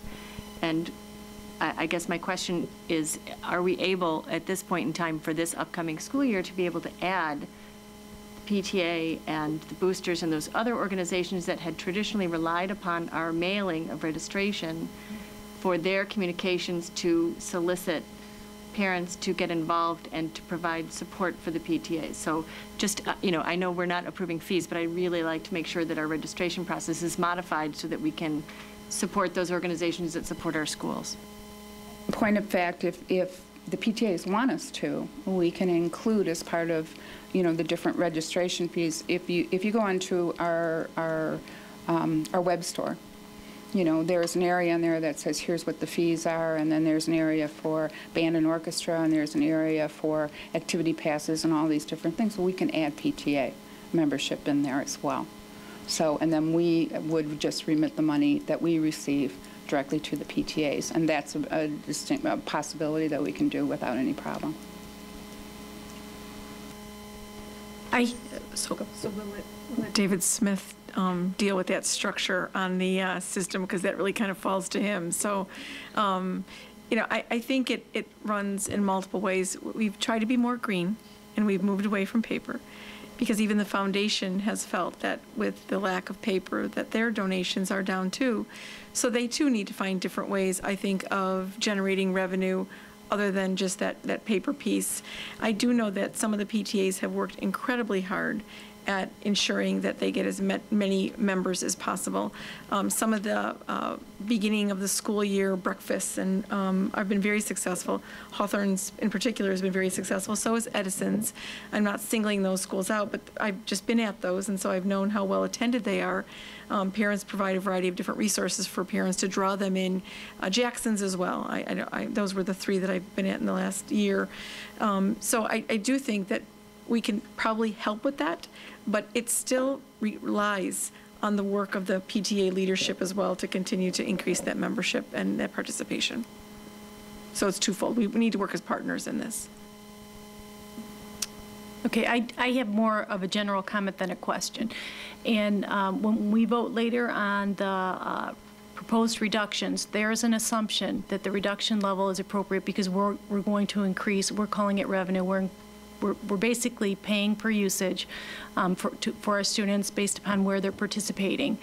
What we've done is made the determination that we want to be able to offer all of these things to our students, and that we don't have funds in the budget to cover those costs, and so we're going to continue with the fee system that we've had in place, and in some situations they're going to increase, and in other situations where we're sort of at where the other districts are at, we're going to maintain them at the current level. So just to make, we're not specifically voting on this, but there is an inherent assumption that this is going to happen as we vote on the fees, that we're going to, the reductions that we're voting on later on, because if we don't get these increases, we're not cutting enough on the other side of the formula. So I just want to make sure that we're providing good visibility to that. We will move on to the next item on our agenda, which, no, the fiscal outlook discussion. And not giving Ms. Masterton a reprieve. What she's going to do is kind of update everyone in terms of what the recommended reductions, as well as some of the revenue enhancements are, spending more time on the recommended reductions. We've had these posted since late Friday afternoon, sometime around 5 o'clock. So that, that has been out there, along with a description of the restructured of the elementary Spanish program, both of those. So Ms. Masterton will speak to some of the changes since the last presentation on the recommended reductions, and then Dr. Sullivan, who will either herself or ask Ms. Chester to speak a little bit to the restructured elementary Spanish program going forward for the 2010-2000 school year. Ms. Masterton? As you know, since our last meeting, we were directed to do some further reductions and sharpen our pencils a little bit more. Nobody uses pencils anymore, but they still say that, in the range of $2.8 million. And so taking into account feedback, and we got some wonderful feedback from our community, and as well as our strategic goals, which are very important and which we still continue to work on, we have identified the following plans. And what I'm going to do is provide you with the changes and additions that we've made since our last meeting. So the first one, and Dr. Sullivan will be discussing this a little bit later and elaborating on it, but we will be restructuring world language with a reduction of 3 FTE, or 3 teachers, for a total savings of $180,000. The class size changes that we had previously predicted to be 4 sections that we would be able to save. We already know, due to enrollment changes, that it'll only be 3. And so we're looking at $180,000 there as well, and that's obviously an average. We are going to be recommending a reduction of 3 positions at the high school, and that's an increase of 1. Through enrollment changes, we see that we can reduce PE by a 0.5 FTE, and in section reductions we would have. And then the 0.5 New World Language that we had previously requested as part of our added needs, we will no longer need. So that would be a savings of $35,000. In the extracurricular area, we have some further reductions with York Athletics of $6,000. And in technology and curriculum, we hit up Mr. Smith for some more money, and he managed to find another $14,000 that we would be able to add to our list. We are also reducing 1 exempt employee that was previously paid through Title I funds, and we are funding ourselves this year. And we'll be allocating many of the duties to other personnel or on a contractual basis. On the executive services and school administration, we've added 1 additional exempt position. Another addition was a complete administrator salary freeze for the upcoming year. For an additional savings of $72,542. The austere compensation we still have for the exempt and food service. We also, an opportunity was presented to us by the city to make a reduction from 3 to 2 police liaison officers. That would be a savings of approximately $50,000. And we will also eliminate the energy conservation position. The duties will be assigned to others within the district already, as well as we will be designating an energy officer that will be added to their personnel's job duties. In operations and maintenance, we were able to increase through a contract that you approved last time. We were able to increase our energy savings by an additional $37,000 by entering into a contract with a different company, not ComEd, for energy shutdowns when there's a brownout going on, if required. And also the additional portion of the energy management raised operations and maintenance fund reductions to $124,000. All totaled, our reductions would be $2,282,112, with the previously mentioned $541,270 in revenue enhancements. The total budget reduction for 10-11 is projected to be $2,823,382. And I'm going to turn it over to Dr. Sullivan now to discuss what changes might be happening with world language. And I am going to ask Connie Chester to come up here, partly because she knows it better than anyone, but also to acknowledge that it seems like anytime I turn to Connie and say, in 2 minutes, can you do this? She seems to be able to do it in 1.5 minutes for me. So she came to the call of what could we do to restructure our elementary world language program, still stay true to some of the things that we believed in and believe in. And she really did work very hard to make this a reality for us. So I want to give her full credit for that. So Connie, will you share with us? I'm delighted to be able to share a restructuring of the elementary language program. Just delighted. I have to laugh, though, at what Ms. Masterton said about nobody uses pencils anymore, because I used a lot of pencils to put something together.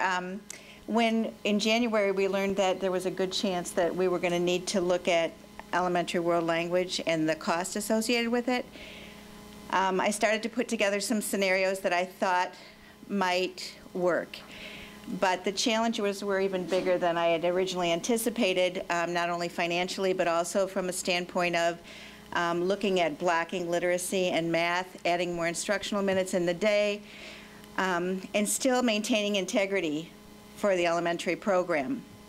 And I don't know, David, if you want to put up, I was asked, Dr. Sullivan asked me if I could put together a quick fact sheet about the restructuring that I worked out. And so I really just did a who, what, when, where, why, and how, and then a what's next. So what the program is going to look like, and I'm not sure if I'm supposed to be addressing the audience or the board, I guess the board, right? What the program looks like, I know that you have the fact sheet. And what we've done, I was given a target of 3 FTE, and it worked out perfectly by eliminating second grade. It still gives us an opportunity to start language within that window, which is before age 9. If we reduce 3rd, 4th, and 5th grade by 25%, we're offering Spanish then in 3rd grade for 3 days a week for 15 minutes instead of 4. And we'll be offering it 60 minutes instead of 80 in 4th and 5th grade. But instead of having 20-minute classes, which has been very difficult for the principals to work with, we'll be offering it twice a week for 30 minutes, which allows then that to be blocked with PE and with music. And the way I've done some scenarios, not only with this, but what the elementary schedules might look like, just taking some individual schools and seeing how would this work. And I believe that it's going to give grade levels opportunities to collaborate within grade levels at least once a week. So when we talk about flexible grouping and giving teachers an opportunity to work together in order to address those needs of the students, I'm thrilled that it all seems to be falling into place. And then when I did that, and then I figured out how much the cost savings was if we did reduce it that way, it came out to exactly 3 FTE. So as far as the advantages, again, it's the fact that the principals will have more flexibility. We're addressing the window of opportunity for kids to begin language. I'm reading up there. It allows us to retain our valuable teachers. It coordinates with the PE and music schedules. We will have a little curriculum work to do because we did a lot of work last summer. And a lot of work that I know that if you look at the website and look at the curriculum for elementary Spanish, you'll see ties to the core curriculum, ties to science, ties to social studies, ties to literacy. One of our teachers this summer went through the entire reading street 2 through 5, and has delineated every single connection to Spanish, because there are a number of stories that are culturally appropriate for the Spanish content, as well as other curricular areas as well. So we've had that, and we have addressed the science then, and we've addressed social studies. Any connections that we can make, we're working with the teachers. Our Spanish elementary teachers collaborate with the classroom teachers in the mornings before school, and then collaborate with each other via Skype in the mornings before school. And that's been a really positive thing. 2 of our teachers out there, many of our teachers are out there, and they have worked with Kathy Baker to get that operational. So that's been really effective as well. What can I say? I know that everybody that I talk to is as excited as can be that there's a possibility that we're going to retain something that's so important as we look at students in the 21st century and what they really need.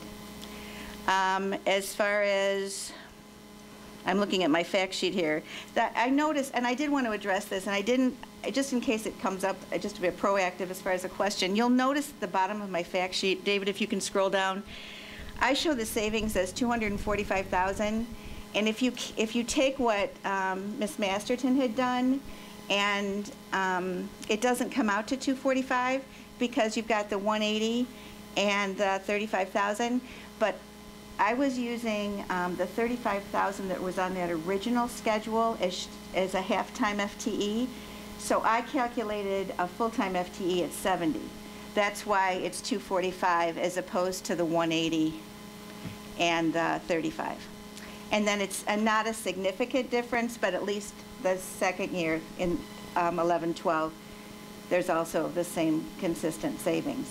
But I would love to answer any questions that you might have, because I'm just really happy that we've been able to come up with something that I think is so good for kids. Mr. Collins.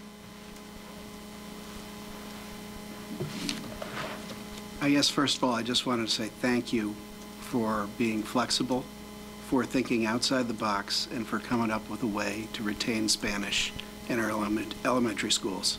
We live in a global society. So thank you. You're welcome.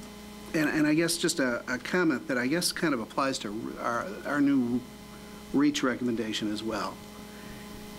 If we're going to get better as a district, and we're going to increase student achievement levels, we can't be afraid to do something different. We have to try something different, see if it works to get better, and adopt a culture of continuous improvement.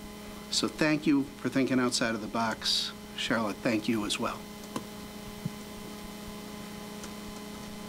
Ms. Hirsch. I wanted to thank not only Madam Chester, but also the administration. I think we heard loud and clear from a lot of parents that this is a valued program. I want to continue to encourage us to evaluate the effectiveness of the program, which I know is on our next steps, and I really appreciate that because I think we all believe in it, and we want to make sure that we have the most effective program that we can. So I think this is actually a very, very positive step, and thank you for all the pencils. I have a couple extras at home if you need some more. Okay, thanks.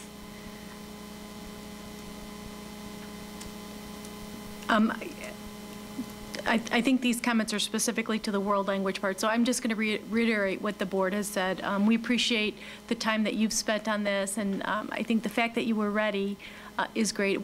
There was a point where it's never a value statement on the world language program. I think everybody at this table can reaffirm that, we not only hear from our community, but as far as the people sitting here at the board table, it's highly valued.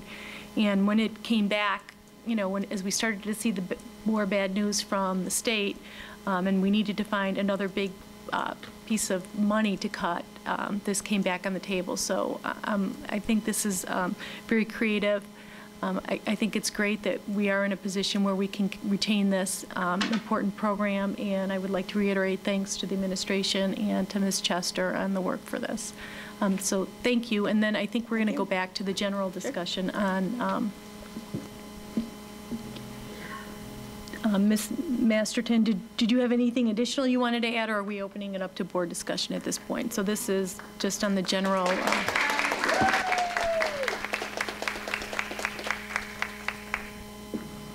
Are there any additional board question or comments on the reduction options that we will be voting on? Ms. Conroy. Obviously, this has been a really difficult process. And again, I'm thrilled about the Spanish as well. Thank you, Mrs. Chester. The one thing I would like to bring up to my fellow board members is there's one line item I'd like to pull back on for a moment, and that's reading recovery. I have 2 kids of my own that have very much benefited from it. I understand that we have a concern that the membership may go up next year, at which time we may have to revisit it. But for $14,000, when we talk about academic excellence, I think this program really helps kids. From what I've been told, from the research I've done, it's not the only program out there, but it's the best program out there. And for that reason, I would like to see us pull back on that one light item.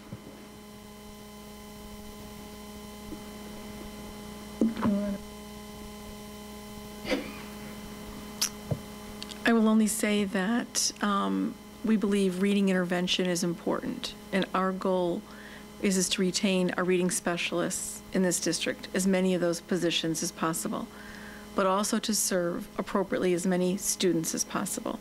As schools look to put together their RTI plans and close the gap on some of the reading levels, I believe what Dr. Sullivan had shared at a prior meeting is we really want to take the best of the reading recovery research and put together, like our surrounding unit districts have done, and put together reading intervention strategies and programs that will yield great successes. We are the only unit district in DuPage County that uses reading recovery. One, probably because the others have seen that it's an incredibly expensive model that doesn't necessarily yield the outcomes that you would hope for in the investment of those dollars. I think I shared at some point in January, or maybe it was in February, when we look at our data trends, and I know Mrs. Iacano is here, when we look at our data trends,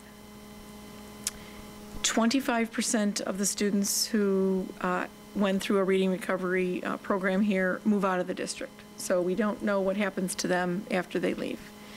25% are referred for special education services. 25% continue in reading intervention for several years beyond the reading recovery date. And only 25% of the students seem to have benefited from that intervention. We actually, in our implementation of reading recovery, are not totally true to the full reading recovery model. We're not considered fully implemented. When we look at that $14,000, we do anticipate it is going to be double, if not more. We do know that funding for the reading improvement grant at the state level is going to be reduced, potentially at least 45%, if not more. The funding for supporting the consortiums comes out of that reading improvement money. Plainfield, a district that runs the consortium, cut almost half of their reading specialists. They're evaluating whether or not, they are continuing with that model. So it is not that we are not committed to reading intervention. We are committed to reading intervention, but we are committed to trying to put together, not limiting ourselves by only one way of thinking, as Mr. Collins said, some outside of the box thinking in terms of putting together the best of what we know about reading intervention and putting a plan together to address, again, as many kids, students as possible. It only provides intervention to first grade students. I want to make that perfectly clear. Only first grade students. And in some cases, it is eight students per year. When we're looking at those outcomes of that, that's not, that if we were going to look at this from an educational program review model perspective, we would not consider those to be great outcomes for how we're investing in that.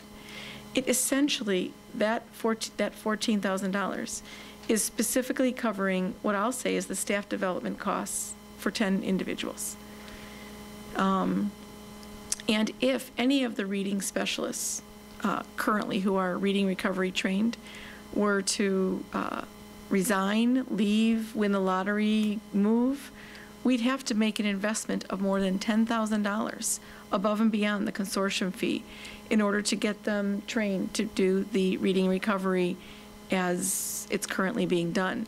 So we're not just mitigating a $14,000 expense, we're mitigating potentially up to a $50,000 expense. But I just have to reinforce, because Dr. Sullivan has said it over and over again, we want to reinforce, we want to retain for our schools and for our students the reading intervention specialists. How we deliver that really should be more of a conversation that happens with principals, with reading intervention specialists, with the RTI coaches, with the instructional coaches, with Dr. Sullivan, to be able to come up with what we think is the most effective model to deliver reading intervention. So I just wanted to, I very much respect your opinion, Mrs. Conroy. I just needed to give a broader perspective about what really this is and what our intent is. I think my concern, too, is that until we get to that place, until we've had those conversations, until we have that implementation in place, I have a serious concern about dropping this year. Should it be revisited next year? If it does go up in price, absolutely. But for now, from what I've been told by the reading specialists and the people who implement this, they strongly feel this is the best program available. I will share that reading recovery is one of the best interventions. If you go on any of the research websites, they will talk about that. We are not fully implemented, so I think that's part of the reason we don't get some of the same results. And I will also say, I'm sure that I know from having other teachers who have gone through reading recovery training that it is some of the best training that there is. The issue for me is just really looking at being able to retain, as Dr. Krizik has said, as many reading specialists as we can, as well as some of the reading assistants who do a lot of work with our students. Not renewing the membership doesn't mean that we can't go back in if we need to. The consortium has told me that we have 2 years to go back in without having to have every teacher go back and having the $10,000 initial training. But it doesn't, not being in the consortium does not mean that our teachers can't still work with first grade students one-on-one using the skills and strategies that they've learned through reading recovery. We just can't officially call ourselves a reading recovery site because we don't belong to the consortium. So I won't sit over here and tell you that it's not a good intervention or that is an excellent training. That's just really not the case. It's just really looking at our priorities in terms of our resources and, making that kind of a decision, knowing that we anticipate those costs to go significantly up and will be the equivalent probably to a teaching assistant, one of our reading assistants. Can I just ask a clarifying question? What is it that we're not doing to be fully implemented? Well, I probably have to ask Ms. Iacona here to talk a little bit more about that in particular, but do you want to address that, Monica? She knows all the ins and outs of that.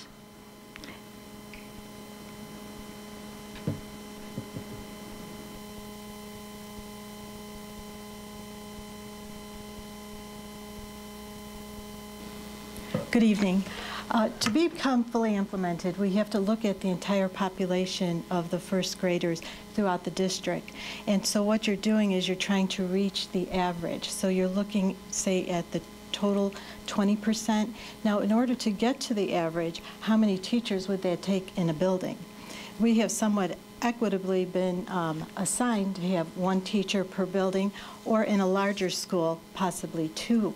But sometimes to reach the average will take even more. In some districts that follow a fully implemented plan might have as many as 4 reading recovery teachers within that school in order to reach the average. And that's why you don't get the kind of results by the end of the year that you'd like to see, because you're not fully implemented. And we are taking the neediest. And so therefore you are looking at students that may go into special ed. The one point that I'd like to make, though, is sometimes they go into special ed and it may not be for reading. It may be for other reasons. So there's a lot of variables that go into, talking about what's happened to these kids as we follow them over time. Monica, can you address what percentage of our first graders were actually able to put in a reading recovery intervention? What percentage? What percentage? Well, we're following a different model right now. Because of the fact that we have many new reading interventions that we have added to our curriculum, we have reduced the idea of using 4 students round 1 and 4 for round 2. And so normally we had 8 students per year, which was about 82 first graders throughout the district. But because we're following a model, we've reduced that number to about 4 per year, which is half. It's not the model we'd want to follow, especially if we're part of a consortium where we're paying into it. But we are looking at other interventions and seeing if we could get the same results through a year's work and seeing, will these children achieve what the reading recovery child has achieved. And we're also serving students in other grade levels other than first grade with those other interventions, correct? Oh, definitely. Yeah. K through 5. Do you have other specific questions that I could address? I know you've received some of our points about why we feel it is a powerful intervention. Maybe I could just add, sometimes when we look at data longitudinally, we don't get to see what's happened to students, but I read in the paper that 9 of my reading recovery students were on the York High School Honor Roll this year, and I was quite excited to see that. And it's just my 9. I didn't look at everybody else's. You know, I had to read the paper to see what happened to them.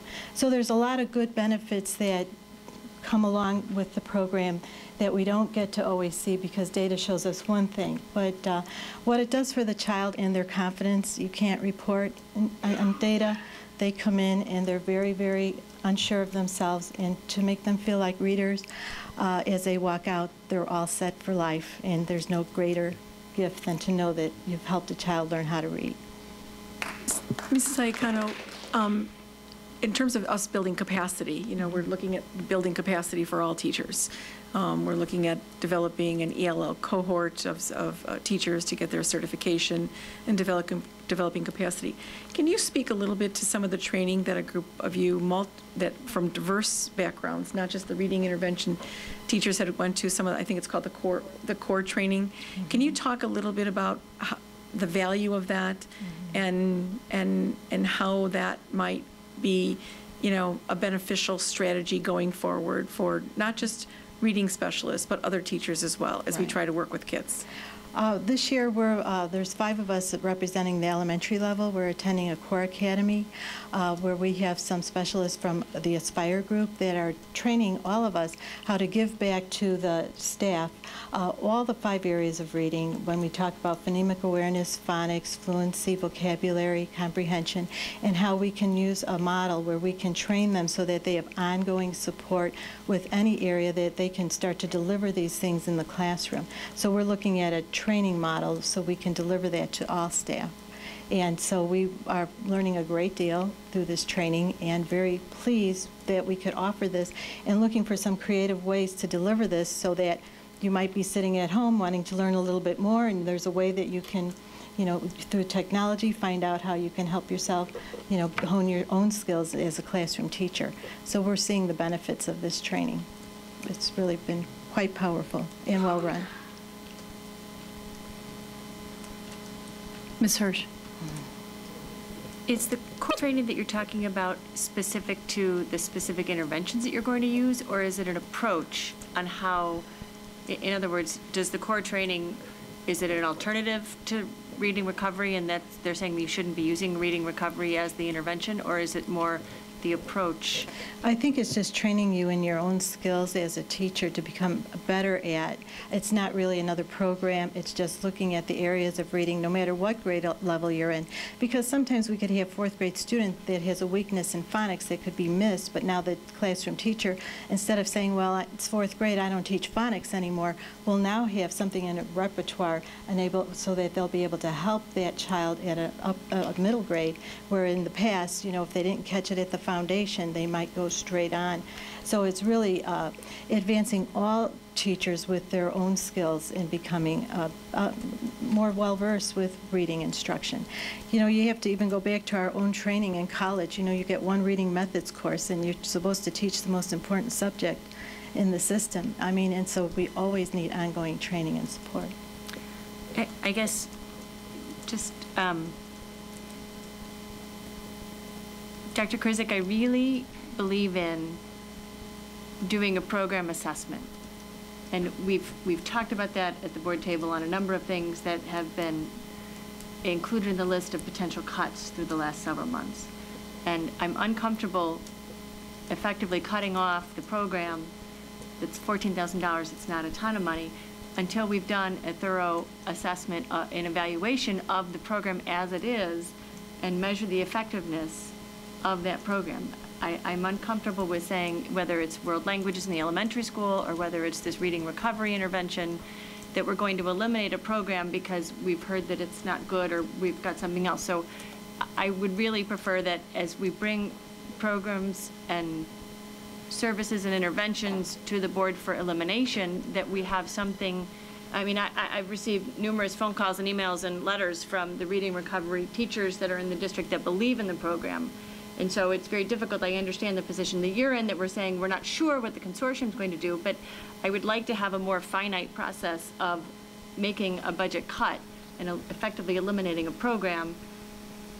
I would like it to say, here is the reading intervention, we are going to replace it. And if we are, in fact, using multiple reading interventions that are servicing 1st grade at this current time, I'd like to assess those at the end of the year and say, this one worked, this one didn't, or this one's better for this reason, and have finite reasons, well-defined reasons as to why we are eliminating the support of the program moving forward. So at this point, I'm not comfortable eliminating a program. I would like to see us stick with the approach of doing the official review of the program and then making a recommendation.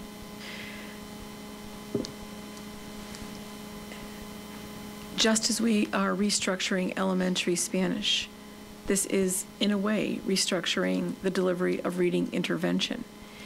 It is moving our resources around differently.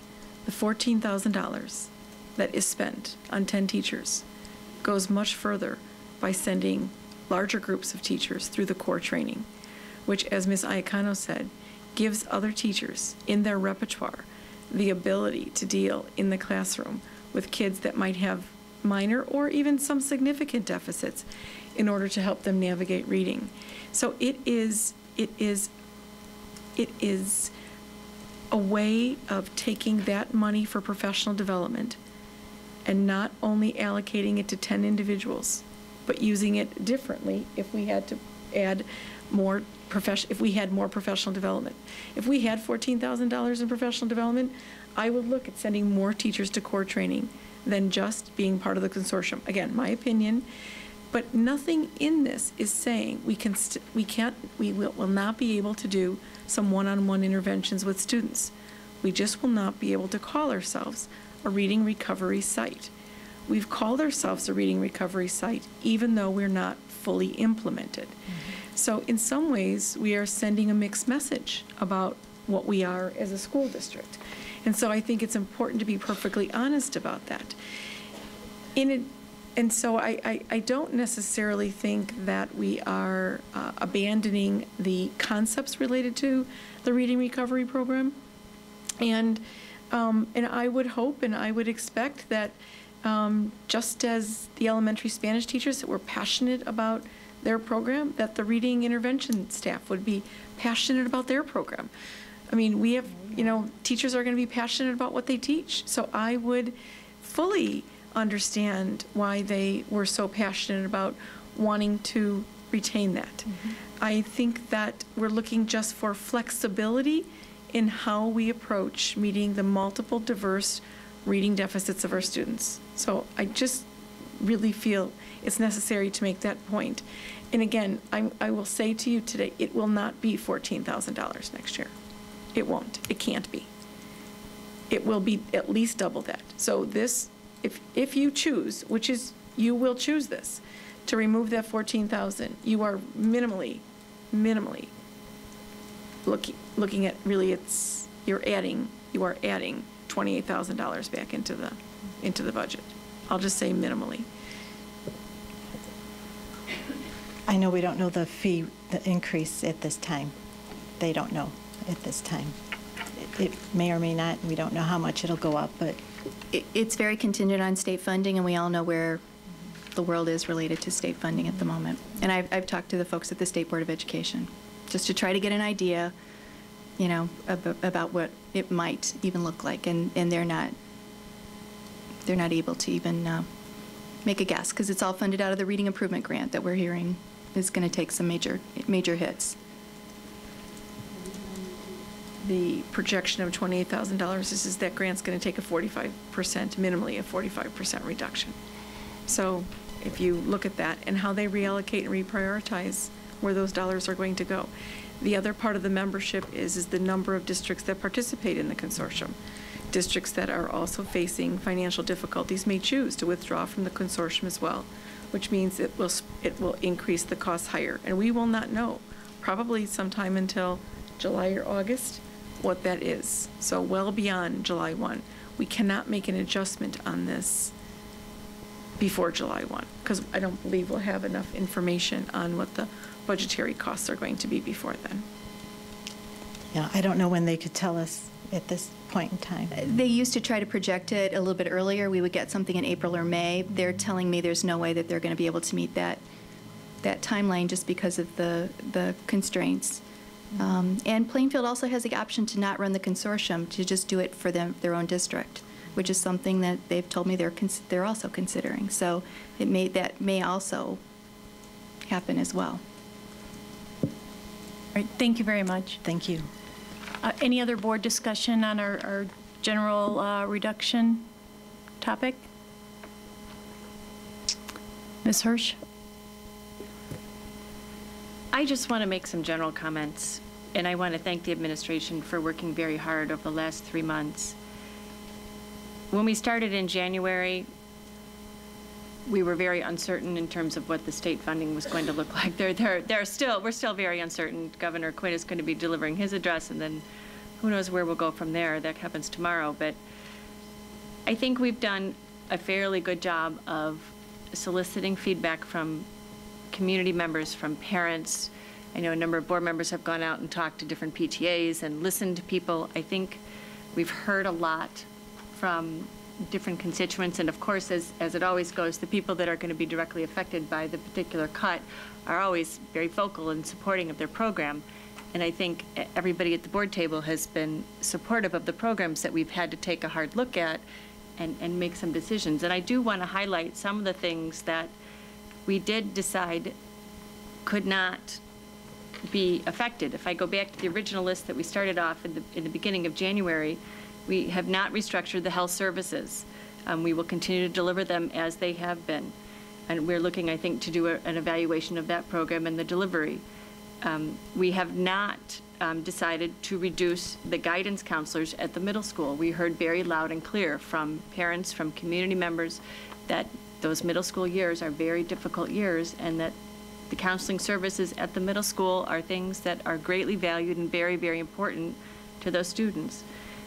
We did not reduce athletic assistant coaches at the high school. We did not reduce club stipends at the high school or middle school clubs or elementary school clubs. There's a number of things that were originally put on the list of things that we would have to consider eliminating, that the administration has worked very hard in listening to the community and listening to the board and saying these are things that we cannot support eliminating. Field trips. And finally, we had a lot of transportation things. Before school, band and orchestra routes, the late buses at the high school and the middle school, and field trip buses, which directly affected our students' abilities to participate in those extracurricular activities and participate in our very important music program, which we saw the benefit of the students that were here earlier tonight that we were celebrating. So it has been a very difficult process. I do want to acknowledge the administration.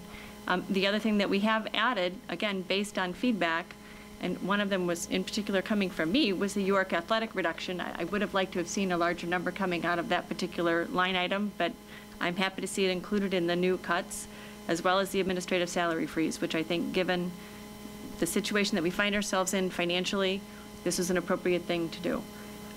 So I applaud the administration. I can't, the only one I'm still stuck on is the reading recovery, which I can't support, but we've done a yeoman's work. The administration and Ms. Masterton and her team have done a yeoman's work in identifying how we are going to meet our goals of having a balanced budget, of attempting not to have to borrow money to make our payroll.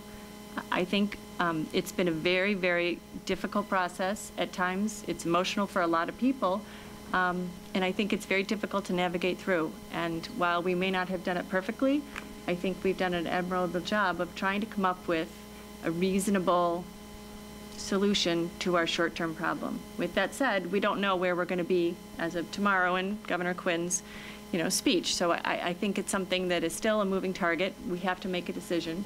But I really do applaud the administration, and I applaud the hard work that I know all the board members have done in terms of talking to community members, researching all of these items, seeing what they are, understanding them. And I know it hasn't been easy, but thank you. Mr. Collins. Maybe just to echo a few things that Ms. Hirsch just said, and maybe also to quote a few fellow board members, but I think the comment was made that there would be no good choices here, only a series of difficult, bad choices. And that has certainly come to be true. I'd just like to comment for a second on the process that we put in place. It wasn't perfect, but I think it's a good start. That we opened up communication with the community, with our teachers, with our parents, with our students. And I think we listened and I think we heard what they had to say. And again, I commend the administration on listening and hearing and adapting to the values of the community. And again, it's not perfect, but I think we're off to a good start here in our process going forward.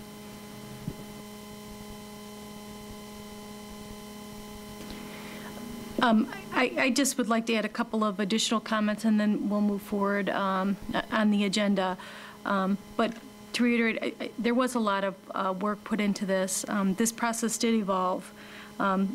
Even in the almost the 11th hour, and you know, I'm going to reiterate my thanks to Ms. Masterton for bringing forward, as the news started to become more concerning, to give us some opportunity to have some time to make some additional adjustments. And, you know, here, you know, 2 weeks later, we're here, you know, 2 weeks ago, I was concerned that we'd be eliminating a program that I think we all believe is very valuable, and we're here in a position that we are able to retain a substantial portion of it. So I think that's great. What we, Ms. Hirsch alluded to it earlier, there's still some big unknowns. This may not be enough money, and we could very well be in a position where we're borrowing next year. I mean, our decisions on staffing need to be made tonight. Some of these things aren't specifically related to staffing, but we're past the point where we can make major impacts on our funding. And at that point, we have to look at managing our cash flow the best way we can and finding a way to live within our means. I think the other part that we've tried to do here is we didn't just cut. There were things that were added to the budget. We heard about the REACH report tonight. We're looking at the science curriculum. We are still trying to move forward from the district. I understand, you know, the impact of the reading recovery, but the belief in that is to look at how do we provide resources for other things and open it up and make the money that we're spending the most valuable that we can to our district. So, you know, I struggled with that one too. But I think overall we have to be open to the recommendations that are being offered. I think there's a lot of thought that's being put into these things. And I think that if we had an unlimited amount of money, would some of these things still be things we'd want to adjust to? Maybe. There's probably a lot more that we would add. Mr. Smith, I just want to thank you too for the creativeness. We were very limited spending on technology for a long time. We were able to make some big investments, and just the effective way that you've managed those investments and the significant amount of this budget that's coming out of your area and the thoughtful way you put that together, I appreciate that too. So again, a lot of work has gone into this. Is this the perfect answer? No. We're fortunate. We are a district in far better shape than many other districts. However, we are not without feeling the pain of what's going on out there. And again, you know, we need to be prepared. I would say our diligence needs to continue as we get additional news.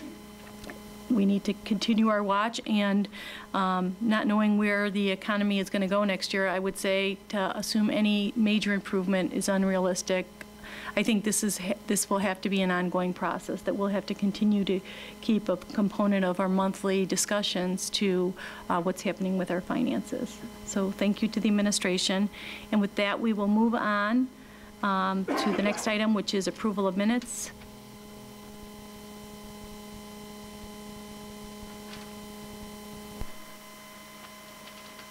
I'm on the wrong item here.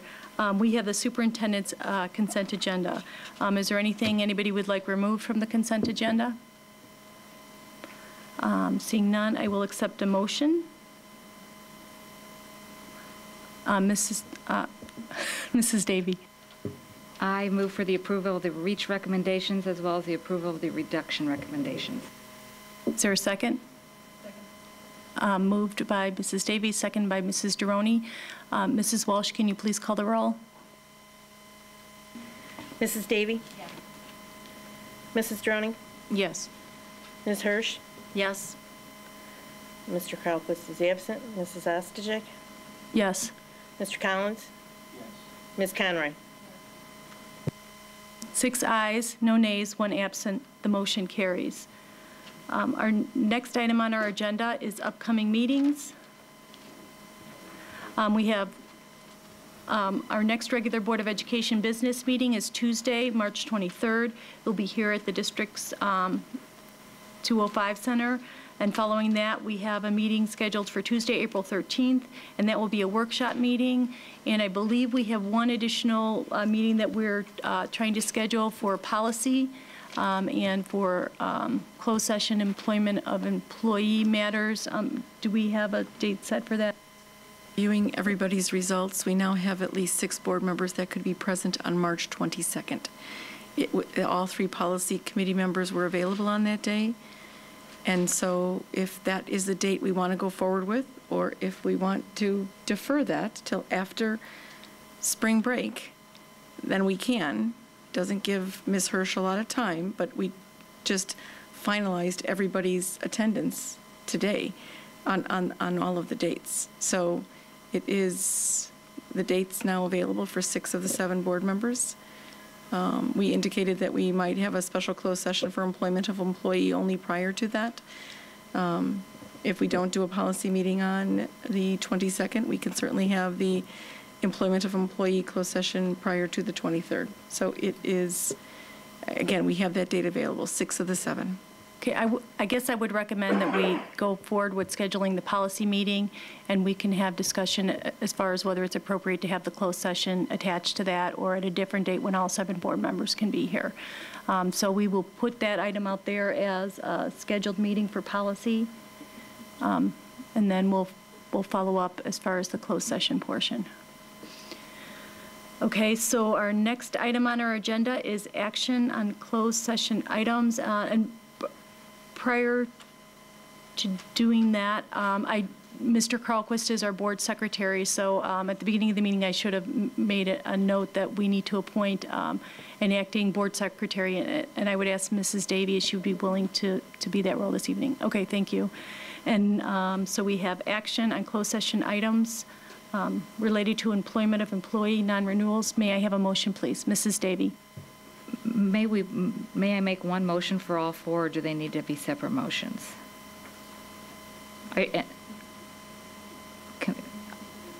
Okay, I move that the Board of Education approve the request for retirement and resignation of certified staff, adopt the resolution entitled Resolution Authorizing the Dismissal and Non-Renewal of Part-Time and Certain Full-Time Probationary Teachers, adopt the resolution entitled Resolution Authorizing Notice of Honorable Dismissal of Certain Educational Support Personnel, and that the board adopt the resolution entitled Resolution Authorizing Reassignment of Administrator to Non-Administrative Position.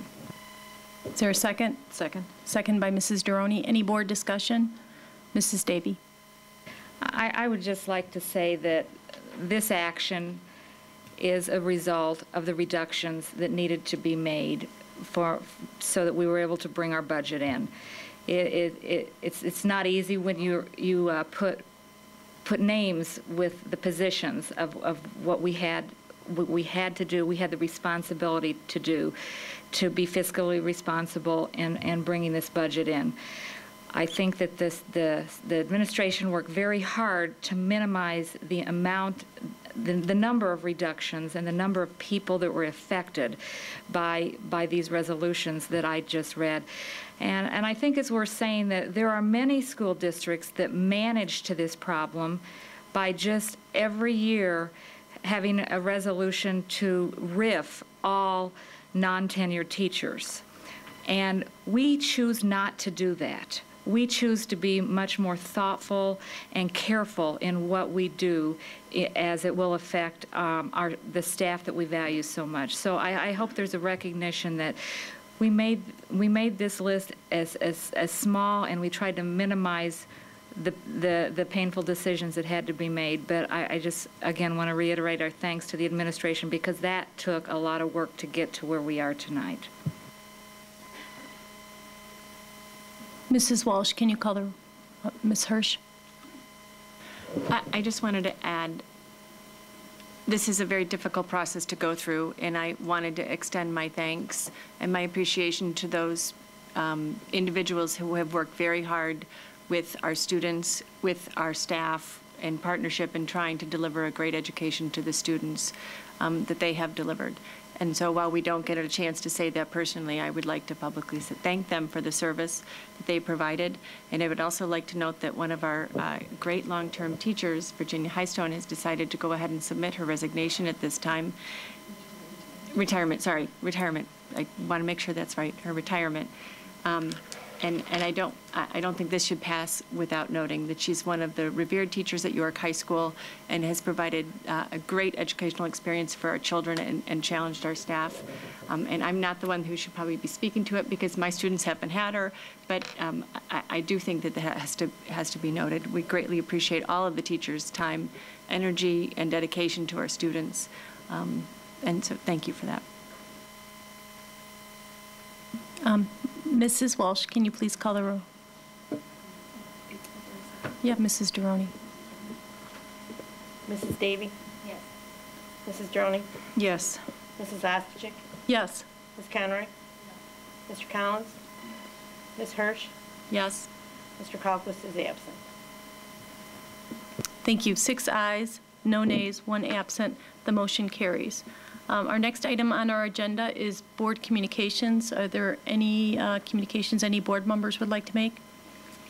I am going to make one communication, and it's specifically in response to the board norms. And the night that we introduced the board norms, we had some discussion on them, and I know there's been various concerns expressed that the board norms are designed to inhibit our ability to properly serve the community. And I just want to make sure that the understanding is there. The board norms were developed so that we could try to work most effectively together. As anybody who's followed any of these meetings knows, the length of our meetings has been very extensive, and we were trying to find ways to make our meetings more efficient, to try to have a better communication process, and that's really what the board norms were intended to do. And prior to these board norms being adopted, there were board norms that have been in place for this board, and I can't tell you how far back. I can say that these were implemented while I've been on the board. They just weren't publicly adopted as we did. So even though we're challenged against being transparent, I mean, this was a situation where we're trying to better communicate and have an understanding of how we were going to try to work together, and that was really the intent of the board norms. We all understand our obligations to serve our community. Anybody that watches these meetings knows there's no squelching. Everybody has their chance to speak. You can communicate with us various ways through public comment here.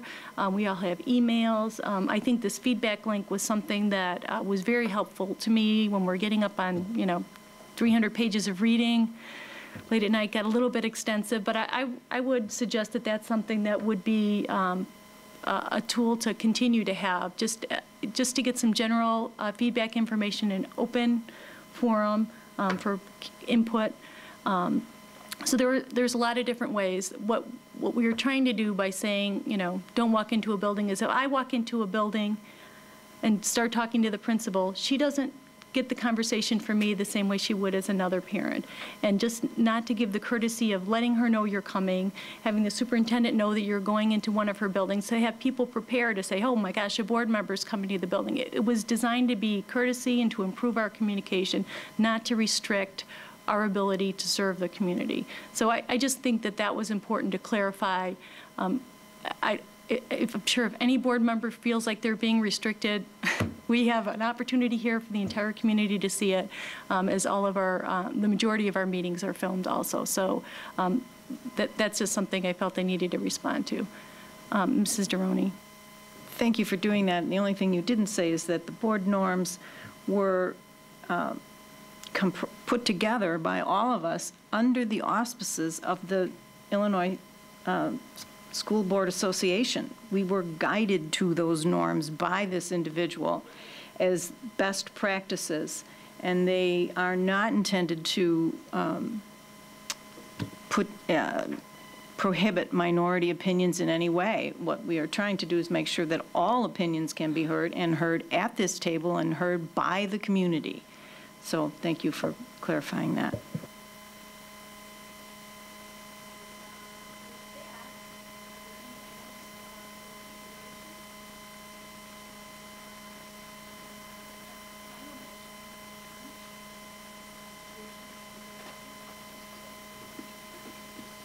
I'm sorry. So we have a motion to adjourn, a second. All in favor? Those opposed? This meeting is adjourned. Thank you.